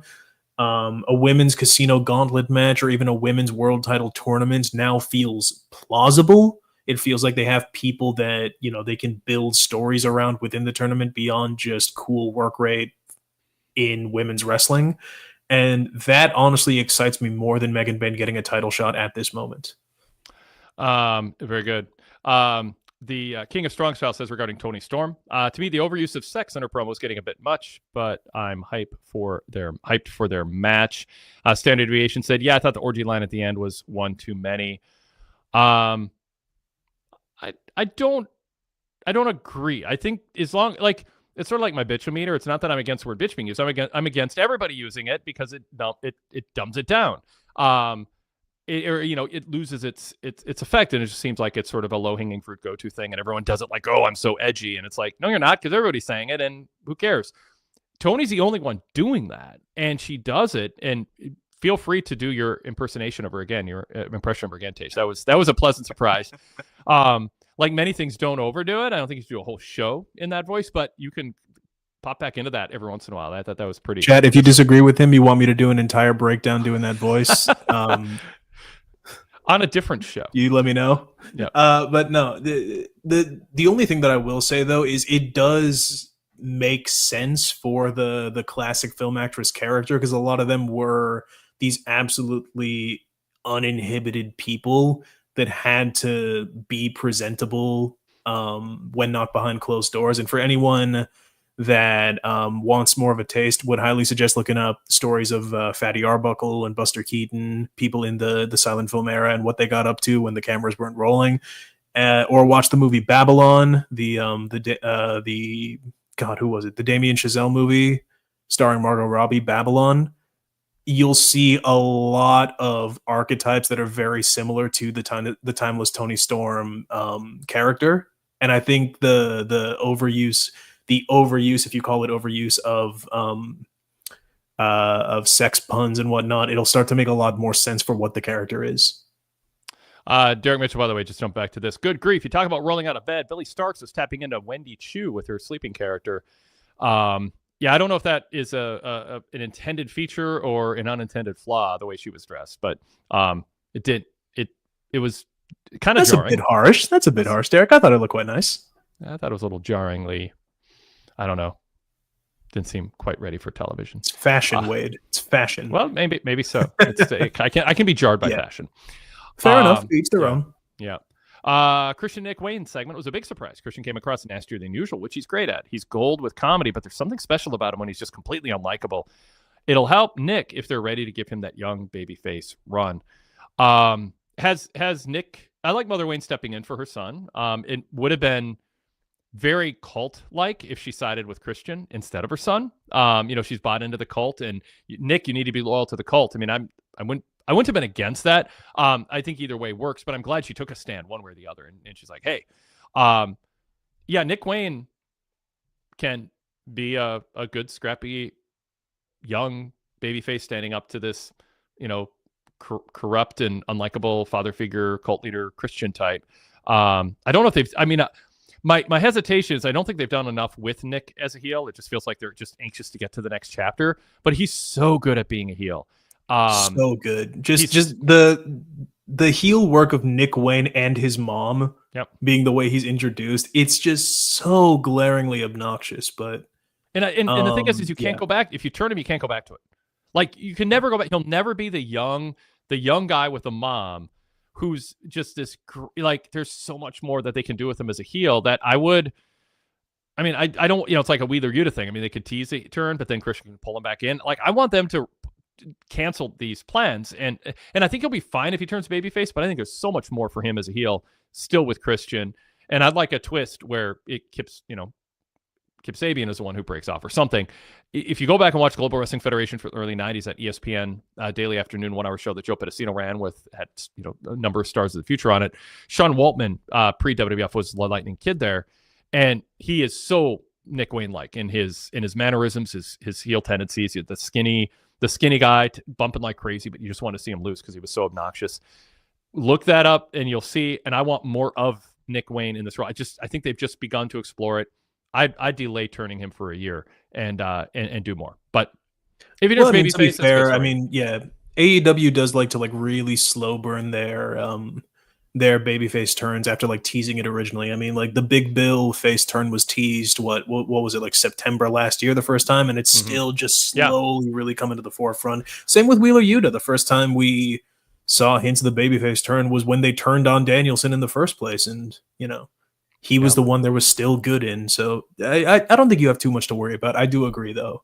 And this is where I think Killswitch getting injured really did kind of hurt the plans, because they were leaning into Nick being the favored son, which was doing wonders for him for those couple of weeks. And then, obviously that had to be dropped. And it is what it is. And, Kill Switch, if you're listening to this, then I hope you're better soon, my friend. Love you in the ring. But I think that you are going to see it get a little bit, quote unquote, worse for Nick Wayne before it gets better. And I think we'll see some glorious heel action there. You're muted. That's round 2, Chad. No, so now I have to find myself, but it goes right back into my pocket. So it's not a big deal. But when I do it twice, I find myself. Shay from Brooklyn says, not sure what to think about MJF possibly joining or feuding with the Hurt Syndicate yet, but it's off to a good start. It's a combination of characters that hadn't crossed my mind at all. I do not know what to make of this, and I want to get your take on this. I mean, we talk about there needs to be a need for heels in AEW, but fans are going to cheer MVP Bobby Lashley and Shelton Benjamin because they dress well, they're badass, they're cool, they're dominant in the ring. They're legacy stars. They had a cool factor that AEW doesn't have a lot of. But the AEW needs heels too. I think also MVP is not good at being a heel. I mean, even when he's a heel, he's doing and saying things that don't lead to heel heat. He's just MVP, unapologetically MVP. Think me how you want. I'd like to see him tilt that a little bit towards trying to be more of a heel. But if that's what they're going for, I don't know what they're going for here. Fans don't like MJF. They like MVP. They don't want MJF to join. And so now they're siding with MJF for not joining MVP. And they're looking down at MVP for wanting the scumbag MJF to be part of his group.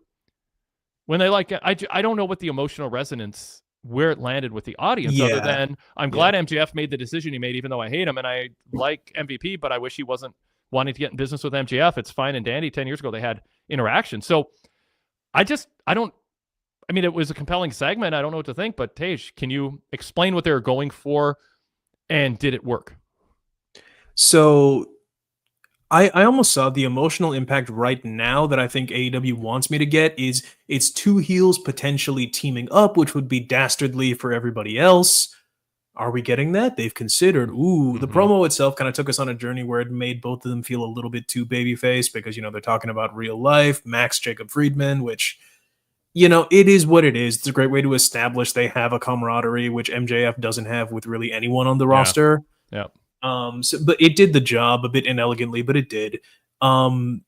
To get into this, I think this feeds into the Hangman MJF promo, and I do want to talk a little bit about what MVP said, which is like, you've come out here, you're whining. Like, why aren't you angry? I think a lot of the reason like the MJF shtick worked in early AEW was it was plausible that this young gun that had come up from the indies that hadn't been on a big stage like all the ex-WWE guys, he would have a chip on his shoulder in saying, I'm better than you and I should be at the top. Mm-hmm. After he lost the world championship, it became a little harder to buy into that style because in a weird way, once you legitimize that, you have been at the top, when you're not there and you keep saying, I should be, it just feels like you're complaining. So I think addressing that a little bit and letting Max get back to the more dark and violent version of himself that he was, I think it could be a great way for him to very kind of subtly evolve his heel character. I don't think I would like MJF to join the Hurt Syndicate. I think their brand of heeldom is a little bit too different for me to really buy into it. I do think this is going to be the beginning of a change for the Hurt Syndicate because whether it was intentional or not, the parallels are MVP offers people a business card because they have potential. They get so far into their ego that they de-evolve and lose their potential. It's what happened to Max Caster. It's what happened to Ricochet. And I think that, we're going to see that happen with MJF, that he will do certain things as a heel because he has this in his back pocket that MVP will not like. And who knows? There may be a Josh Alexander waiting in the wings that becomes a more appealing addition to the stable, which I think would be amazing. There's a couple other people that would be really nice. We're hearing Wardlow's in line for a return. He definitely fits that bill. I do think this isn't quite as cut and dry as, one of them is going to be the good guy in this story. I think this is, an interaction, a very I'm making like a little X with my hands for those of you just listening audio. I think this kind of chance interaction is going to inform both characters in the future rather than being, leading to an alliance one way or another. That's what I got from this week. I could be wrong starting next week, but that's what I got. It's so hard to imagine MJF, MVP, Shelton Benjamin, Bobby Lashley hanging out together every week as a faction, with Lashley and Shelton as the tag team and MVP as the world title competing single star. But there's part of me that it's so weird that I don't even like. I kind of want to see it. I want to see. It's so novel. I'm curious to see what it would look like. Yeah. It's like it's so unexpected. I mean, it's to me, it's sort of like if you have different friend groups, and it's like, and then you have a party, and they both are there together, and it's like, oh my god, like, this guy's hanging out with like what? This is so like and you can be different people around different groups of friends, and suddenly you're not sure who you are anymore. I don't know who I'd be as if you were watching those guys all hang out. So yeah, to be continued. I'm intrigued. I'm a little concerned.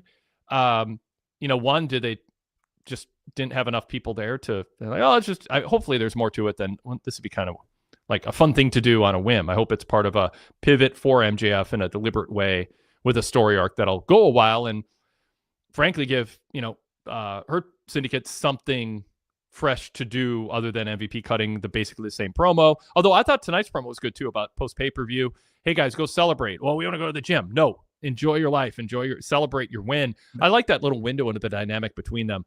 I talk a lot about how I think factions, there should be a baseline understanding of who they are, but then there should be a week-to-week granular details being added every week about the dynamic between them and how they interact with each other. And, I use the bloodline as the example, but, we know how Solo felt about Jay and how Jay felt about Sammy and how Sammy felt about Heyman, and how it's like everybody you could just talk, someone who watched and immersed themselves in those segments could tell you all about the different dynamic between all of them. I want that with Hurt Syndicate. I want to know how Shelton relates differently to Bobby than to MVP does and all that. And so we got some of that as sort of like MVP going, hey guys, mission accomplished. Go party, enjoy drinks and a night out on the town and the women. And Shelton's like, okay, but I'm still going to the gym. It's like and it's not just what is done, but it shows evidence that thought was put into it. Like it's not 100%. We're not just here to collect a paycheck and go through the motions, and MVP cut the same promo he's always cut. Like, and Shelton sits silently, and Lashley too. Like it was fun. So if MJF adds to that and adds layers to that and creates a different dynamic, I mean, it might not work, but I almost think it's worth a try. But I'm leaning more towards your take, which is it's the start of something, but not a faction. 100%. And like I think I've said this every time I've come on here to dissect an episode of Dynamite, is MVP. I view him the same way I view boxing managers. Like he reminds me of Customato, with the Hurt Syndicate being his Mike Tyson's, where they're not really villains because they're nefarious. They're villains because they're just so uncompromisingly brutal, and they do not care about emotions. They're there to hurt people, and that's it. So seeing that level of humanity almost kind of, it adds to their danger, because they really are just people with emotions, but the emotions don't matter. They are there to brutalize you, and that's it. Then they go home, be with their families. Yeah. And I absolutely love that. Like MVP, even his speech patterns remind me of Don King in the Rumble in the Jungle, which for those of you not into boxing, go check out the Rumble in the Jungle. The backstory behind that, Ali versus Foreman, phenomenal fight. All right. Finally from Shay. Overall, I thought they did a good job showing the fallout from Revolution and prepping us for what's to come. It felt like there was a lot of weight to the results from Sunday, which isn't always the case. That's a big theme of this show, or big takeaway from the show. We had the video package of highlights from the pay-per-view. I've been touting them. I've been advocating for them doing that. Create a sense of regret that you didn't watch it. Don't assume everyone's been watching all the clips and reading everything on social media in the days after the pay-per-view.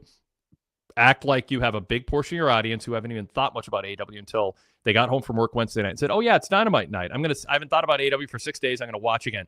Serve that audience. And those who didn't watch the pay-per-view, make them regret it. Also, catch them up on what happened.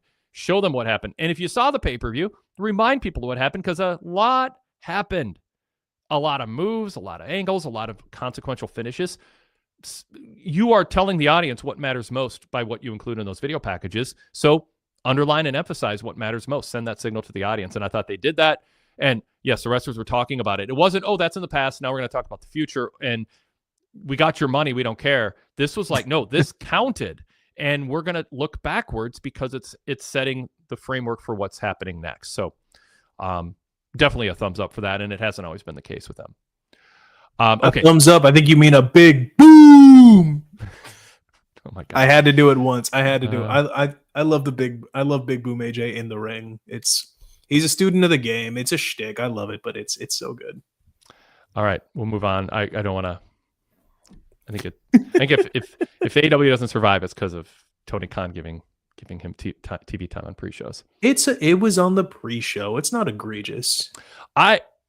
The first pre-show for the first AEW event ever with the librarian, it was like, and I was like texting Tony Khan, like going, "What is this? This isn't the tone that you're advocating." And I mean, I think it's been long enough and been talked about enough. He's like, "Yeah, this isn't what I want." I mean, it was like, your pre-show shouldn't be, 3 drinks into the wedding reception when you can't believe your coworker acts like that because he's so good at his job and so serious. The pre-show should be setting the tone for what you're trying to sell people on. And Big Boom AJ is low rent, uncool, completely out of step with what AEW sells in every other portion of what they do. If they want to get in the Big Boom AJ business, then do it. But I'm with Todd Martin on this one. I think it's terrible in terms of branding. I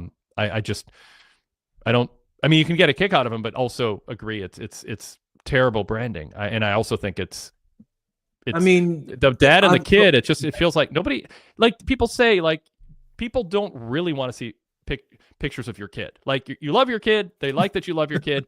They don't want to see pictures of them, and they don't want to hear about how they're doing in school, unless it's like a close loved one, an uncle or grandparent or something. And it's just like it's just I don't know. I don't want to. He might be a very good guy. I don't know enough about him. I just know when I watch him, I think AEW's not making a good choice. For me, it's a character for the kids, for the younger audience. Like my little cousins don't know anything about wrestling and couldn't care less, but they love Big Boom AJ, and I got them to check out AEW because of that.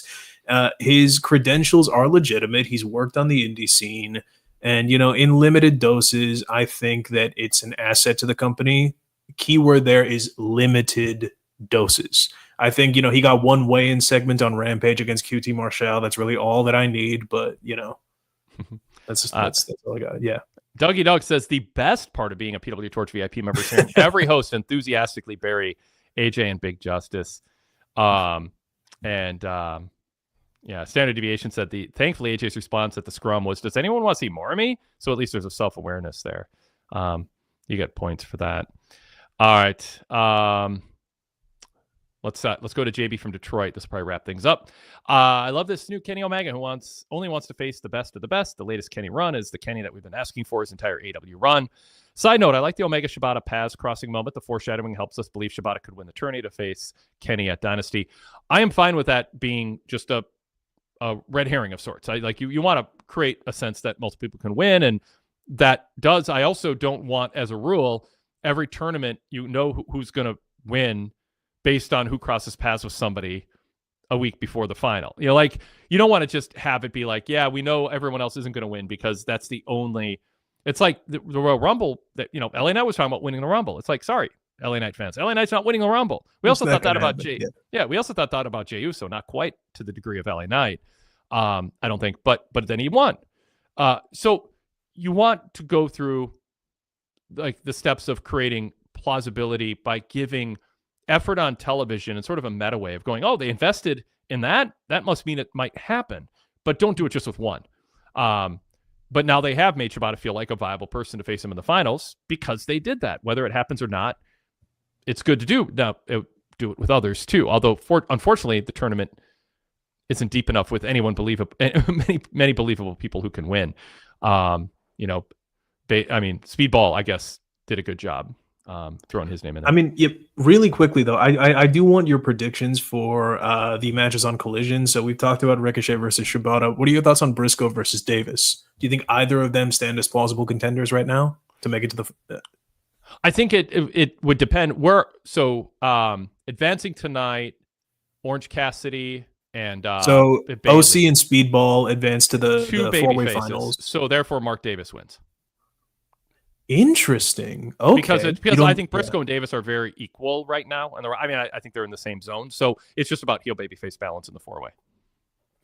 Yeah, I'll actually disagree with you on that, because I think that Ricochet eventually winning would be enhanced so much more if he was the only heel in a 4-way and had to just kind of squirm away from everybody. And for reference, Jack Perry in Forbidden Door 2024 ladder match for the TNT title, the match literally started with him powdering and the 5 other babyfaces just chasing him out because everybody wanted him out. And he eventually won because he kept dodging everybody else and made it to the ladder, which was such an underrated match. That was, for me, one of my favorite matches of 2024. I would highly encourage everybody to check that out. So I think Briscoe wins because, in the same way you talk about plausibility, I think Briscoe just has a little bit of that plausibility just because of his ROH bona fides, and he's just such an endearing babyface. I just want the world for that man, and I want him to win no matter how stacked the odds seem. So yeah. I'm putting my bets behind Briscoe. All right.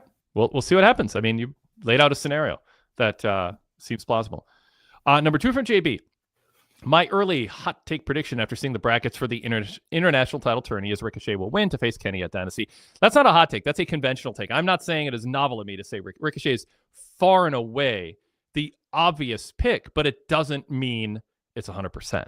But this is not a loaded.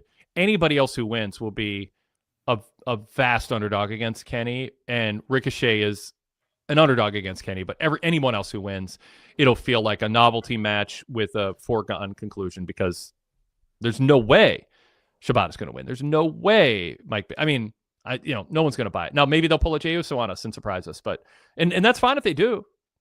Mm-hmm. You can establish that anything can happen. If you think this is the time to do it, that's fine. I don't think this is the time to do it. Ricochet looking dorky with a full suit and a backwards baseball cap is further evidence of him knowing his role and running with it. I had someone in the chat mention that too. MVP trying to recruit MJF is certainly an interesting wrinkle. Is there any chance that MJF does eventually accept the invitation? And if he does, it would essentially be a face turn, as that would likely be the coolest faction in AEW history. So would MJF joining Hurt Syndicate help? Would it be more likely to turn Hurt Syndicate heel or MJF babyface? I mean, I genuinely think that, Hurt Syndicate, for better or for worse, is still heel aligned. I think they would just become more firmly entrenched. I do think they would lose a little bit of their conventional cool factor because MJF just has such a different energy to him. I think eventually, though, it would lead with MJF betraying the Hurt Syndicate, because that's his MO at this point. Betrayed Cody Rhodes and the Nightmare Family, betrayed the Inner Circle, betrayed Wardlow, betrayed Cole. The cornerstone of his characters. He doesn't trust really anybody. I think it ends with MJF not being the hero in this situation. Yep. All right.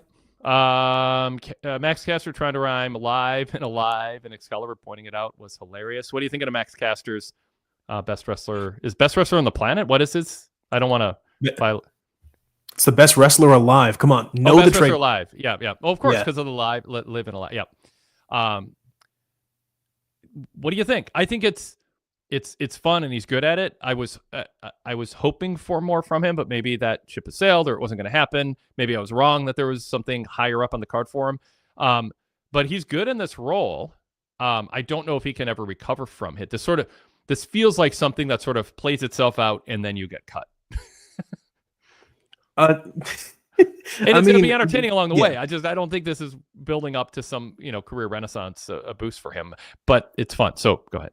Yeah, I do remember this was a solid half an hour of our discussion last time I was here breaking down a Dynamite. Here's why I'll disagree is AEW, Tony Khan does not give this consistent time to someone he does not see a future in. Yep. And I think this is the kind of comedic version of Kyle Fletcher going 15 against every main eventer but still losing for 8-9 months straight. It gets the audience associated with their character on a week-to-week basis, so when that evolution happens, it feels natural. I mean, we've seen him getting more and more. To anyone watching, go back at all of his Caster's open challenges and look at his reaction right when the opponent is announced. He started off just kind of being like, okay, I got this, and then this time he was like, oh god damn it! He's getting so desperate for a win. He's just waiting for someone not qualified to come out and challenge him. And you're seeing that desperation peek through the cracks more and more and more. Mm-hmm. It's building to some kind of emotional climax. And I have, enough faith in AEW because of the way they handled the breakup of the Acclaimed that they'll get the time to explore that on TV. I don't think this is necessarily, the end of Max Caster. I hope you're right. And I hope this isn't just a fun idea that we're, however many weeks into and they're just going to wing it. If there's an arc that they either started with or have come up with where there is something where he can elevate himself to something else, but kind of get over in the process. Cool. Let's see it. Derek Mitchell says, I love Max Caster's character in the role, very similar to Jericho in WCW after his experience a losing streak, and Jericho started to develop his heel persona in the WCW Cruiserweight division. Kyle Fassel says, I do love the Caster character right now. There's a lot of avenues to go with it. When he's on, it's not like I look away or I'm bored or I wish I could push fast forward. He's very talented. And I'm a big fan of the comedy. I mean, I think he's like they're trying to get the crowd to chant, what do you have the chant memorized? I do. I was a PWG fan my entire life. Just let's go, Max. You're the best wrestler alive. Yep. There we are. It's like the old Chuck Taylor chants back in the day. He's like, you're way more fat than Tyler Black, Adam Cole. It's good. I want crowds to be ready to pull it off. 100%. I mean, we did get, a little tease of Max Caster main eventing the Tokyo Dome. That's clearly where the story's going. That'd be wonderful. I mean, on a serious note, New Japan has US shows. We have him show up, do an open challenge there, get absolutely stomped on by Jeff Cobb or Tomohiro Ishii. That'd be fun. Yeah. All right. Let's see. Billy Stark's Mercedes Monday could be interesting. My question is, when will Athena come back to AEW TV? She's been a dominant and popular champion in ROH for years now. Could Athena make her AEW re-debut after the match next week? When it happens, but otherwise it's just cruel to keep bringing her up because Rich Fan especially just wants to see Athena get her just due. I mean, I don't think Athena. I think Athena comes back on a pay-per-view after a match. That's a big moment. I think people should ask Tony Khan at every media Q&A, is this really a good use of Athena's prime? And why is she the one top ROH wrestler who never appears on TV? And, he might be coy about him. He could just say, well, I'm saving it for a really big moment on a pay-per-view, and that gives something away. So we might have to avoid answering it. But if it isn't part of the plan, people are curious. It's like you have women on TV. Penelope Ford is not a polished worker, and she's got TV time, and Athena is putting on a good body of work in front of a tiny fraction of AEW's audience. All right. Tonight's Will Ospreay promo made me believe that we might be getting Ospreay taking the title off of Mox at All In. Yes. I previously expected Swerve would take the title off of Mox at Dynasty. It feels good simultaneously not knowing when it will happen, but still expecting Mox to drop the title relatively soon. In the building, the Prince Nana storyline on Sunday, Tej. How did people react to that, and where do you think it's going? On this week's episode of The Fix, Todd Martin says, that he thinks maybe the Prince Nana thing is heading towards a breakup, even though there was a reconciliation on Sunday. And that might be how Swerve comes up short against Mox, the culmination of that. So I'll throw that out there. People can hear Todd's full framing of that as a VIP on the VIP side of things when that gets posted. We recorded a day earlier than normal because he's in Europe. Tej, so talk about the crowd reaction to Prince Nana and how happy they were when they reconciled, and what you think of that storyline. Well, first off, shout out to Todd Martin. Everyone who's watching this, go watch The Fix. Amazing insights. In the building, crowd was very, very positive to Prince Nana. People are very invested in Prince Nana and Swerve's relationship. To me, it's one of the most symbiotic manager performer pairings really in history, because the two work as a double act just so well. They struck the perfect tone, and at the same time, even during Swerve's title reign, they've begun to really build Nana as a babyface. In addition, I think a lot of people forget there was a moment when the Mogul Embassy turned on Swerve where we thought Nana had turned against Swerve, and then he came back and he was with him against Christian Cage at Double or Nothing 24, which was an incredibly cathartic moment. It got a huge pop in the building. Swerve and Prince Nana are definitely over, and the audience loved them and really did not want to see them broken up. When Nana left halfway through the match, genuine boos for Swerve, which I've never seen. Yeah. Some comments, by the way, going back to the Max Caster conversation, because I won't get to it if I don't do it now. Anthony Bowens represents an escape hatch for Caster in this role, says Standard Deviation. CJ LaChapelle says, yeah, what about Anthony Bowens? And Derek Mitchell says, I think, of course, over time, Caster will get over with the crowd. The absence of Anthony Bowens, but the long connection to Max Caster could be the transition point, too, which is, what are you doing?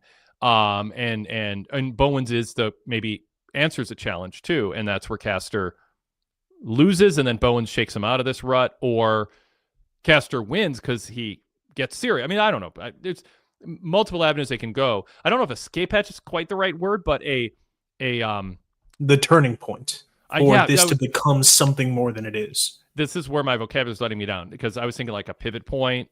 I'm not dissing on turning point because that's better than pivot point. Well, it's about the same. There's a word out there that encompasses my thought that I can't come up with in terms of it's almost an accelerant. It takes this into it's a portal almost to another phase of this Max Caster story is kind of what I'm saying, where Bowens is so different than Takeshita coming out and just kicking his ass. It's because there's a history there, and Bowens can talk to him, and how does Caster react to it? So I think that's smart speculation. And if it's not part of the plan, I think it should be considered as part of the plan. If it wasn't considered, it seems like it would have been that eventually Bowens answers the challenge. And whatever happens, I really do hope that if and when Bowens or Billy Gunn answers the challenge, someone with a tie to his Acclaimed days, that AEW milks that moment. You know, maybe they don't play music. They allow people to sit in the seriousness of that moment, because it's just like, oh, these guys were teammates. They're going to fight. This isn't going to be interesting. This isn't going to be fun to watch. This is going to be dirty and painful to watch. If you don't get invited back to co-host, I want you to know now it's because I ruminated on it, and I resent you bringing up an idea of how Billy Gunn can return to AEW television after the abomination that he's been for no selling for young wrestlers and not taking pins. And well, chat, it seems like this is going to be my goodbye. It's been nice knowing you, and I haven't decided yet. I'm just saying, if that decision's made, you'll know. I'm just giving you fair. There will be signs. Yes, there will be signs. I sure hope they don't. I hope Tony Khan knows what Billy Gunn was doing and has smartened up to it.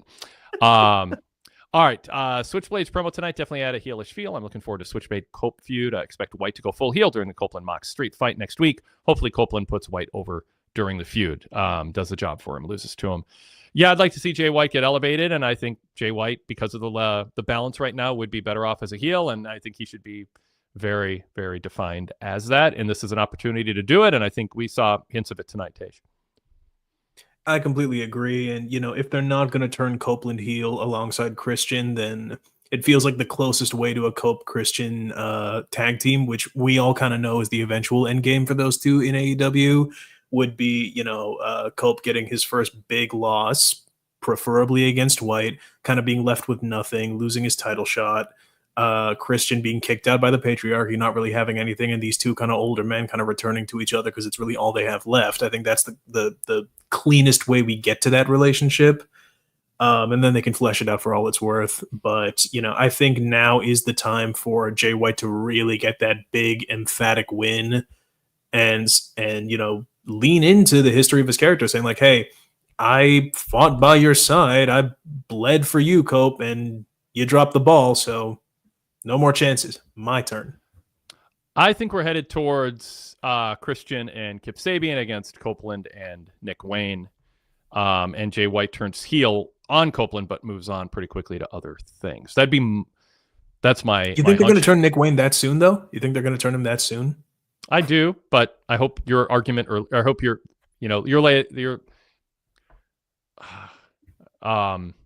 optimism, or you instilled hope that maybe it won't be that quick in your scenario. Well, it's just going off precedent. I feel like. Yeah, I got that. Yeah. Okay. MJF saying that Hangman worries about never winning the big one rings false. Hangman's already won the world title after overcoming a self-doubt story arc. I thought the same thing. I was like, wait, that's a little mistake. And it took me out of the promo because I'm like, what do you mean never win the big one? And then he tried to correct because then he says, like never I again. I will win the title again and you won't, and that will haunt you. But yeah, I thought that was not a great choice of wording. So continuing here, JB, Christian being an authentic, awful human being will never get old or ineffective for me. I wonder where this leads to the patriarchy with Nick Wayne telling Christian that he messed up. Tony mentioning belt collectors was interesting. I wonder when she and Mercedes will finally cross paths. Yeah, I mean, it was definitely an introduction of Tony Storm into her realm. Tony Storm introducing Mercedes into her realm because they've been on separate planes. Yeah, it's a seed there. The acknowledgement that they kind of have that one in the chamber, and I do love that AEW still puts enough importance on dream matchups that they can do that, and it's a little bit of a moment. But I did like that, part of the biggest strength of AEW is when they have their characters intersect or like acknowledge other title scenes because it makes everything feel so much more cohesive. I thought this was a really fun moment because now everybody's just thinking of what that match looks like. Yeah. Mike Bailey might have my favorite current finisher in wrestling with that crescent kick, an excellent debut performance for him. As always, love the show and go VIP. It was called the tornado kick where I went to karate and or a spinning wheel kick. It's a cool move and he executed it really well. There's a lot of practice hitting pads, and back in the day it was x-ray paper that we had hit and made great noise when you struck it just right on target. I can imagine. Yeah. The old WCW fan in me really wants Speedball to have like a little moment with Glacier, because doesn't Glacier work as an agent in AEW now? I don't know if he's still or something. I don't know that he's still there. I haven't heard his name forever, so I'm not sure. He did. Yeah, he made an appearance a couple of months ago in one of those like merch video packages that Matt Menard did. So I think he's still there, but I want a moment where those two interact or Glacier walks him out for a pay-per-view match. That would probably appeal to an audience of one, but that audience of one would be satisfied. Yeah. I guess. Since I haven't heard he's gone, I'm so used to producers and agents running out on TV on WWE all the time. So it's we see Jerry Lynn every once in a while and whatever. Yeah. So but yeah, I think we'd have heard if he wasn't there, but I just hadn't thought of it in a while. So that build for Glacier, I tell you, right up there with Sin Cara in terms of just sort of absolutely nothing. Yeah. Okay. Anything else, Tej, you want to add about tonight's Dynamite? Only that somehow, despite my better judgment, I was fully bought into a Chris Jericho promo in 2025. Look at that. Oh, yeah. Why? I think, he can play kind of the evil, cruel mastermind better than really people remember, because even his heel turns have been so goofy in the last couple of years, and they built to him turning a little more serious. Largely on ROH, but he's been telling Big Bill, Brian Keith, they've been failing and these opportunities don't happen. Go make a name for yourself, and if you don't, then there's going to be hell to pay, which is why they attacked Bandito, which is why we got the gravity match for Revolution, blah, blah, blah, blah, blah. But not only did we get like a darker Jericho, but it felt plausible, and it feels like the learning tree is kind of unraveling, which is always a really, really exciting moment when you get that first acknowledgement that, we're headed for a breakup, we're headed for a big moment, especially when, Big Bill, one of AEW's most underrated assets, is primed for a huge launching pad. I absolutely loved it. And I texted you about this, but in the building for Revolution, the unmasking of Gravity, thunderous boos. There were children over that in my section, which I wasn't expecting because Gravity has not had a huge impact in AEW, but my God, it was loud in there for that. Yeah. Rude Dog, by the way, speaking of dinner, he said, teriyaki broccoli with seitan on rice with veggie spring rolls for me tonight. Thank you, Rude Dog. Hope all is well with you. And Kyle Fassel said, Wade, before we wrap up, a question I think many people will be interested in. Is there an interview out there with you talking about the origins of the torch and a behind-the-scenes look? I've talked about it before. There was a City Pages article roughly 8-10 years ago done by Aaron Rupar, who's now big-time political reporter based in Washington, D.C. That's out there on Google. I've talked about it in various podcasts over the years that I've been part of, but I don't know that there's ever been kind of a definitive like third party podcast type journey through it. Like I've lived it in real time, and we have people who've been with me for so long, for decades. Like I sort of feel like, you know, people know, and it's not about me, it's about wrestling. But so I wish I could you should do just that as a YouTube exclusive, just like a little 10-minute vlog of how I started PWTorch. Oh no, it'd be like views. Yeah, it'd be like 4 or 5 hours. Oh damn! If you go all in depth, yeah, fair enough. But no, that 4 or 5 hours part 1. Then there'd be part 2 and 3. Oh god. No, I could do 10 minutes. I mean, just I don't know in what format when we'll do it, but you're on long enough, and then there's people like, who is this guy? And it's like, I mean, and so been around for however long, yeah, and I kind of in my introductions, you know, I started before there on a typewriter. It was the first newsletter when I was in high school. I didn't even have a computer yet, and the internet wasn't around, and except scientists at universities. I mean, it's like I've been through a lot of incarnations, and I have my little shorthand stories for it. But it's been a fun journey, a fun career. Anyway, Tej, thanks everybody for joining us. Go VIP. I didn't plug it at all yet.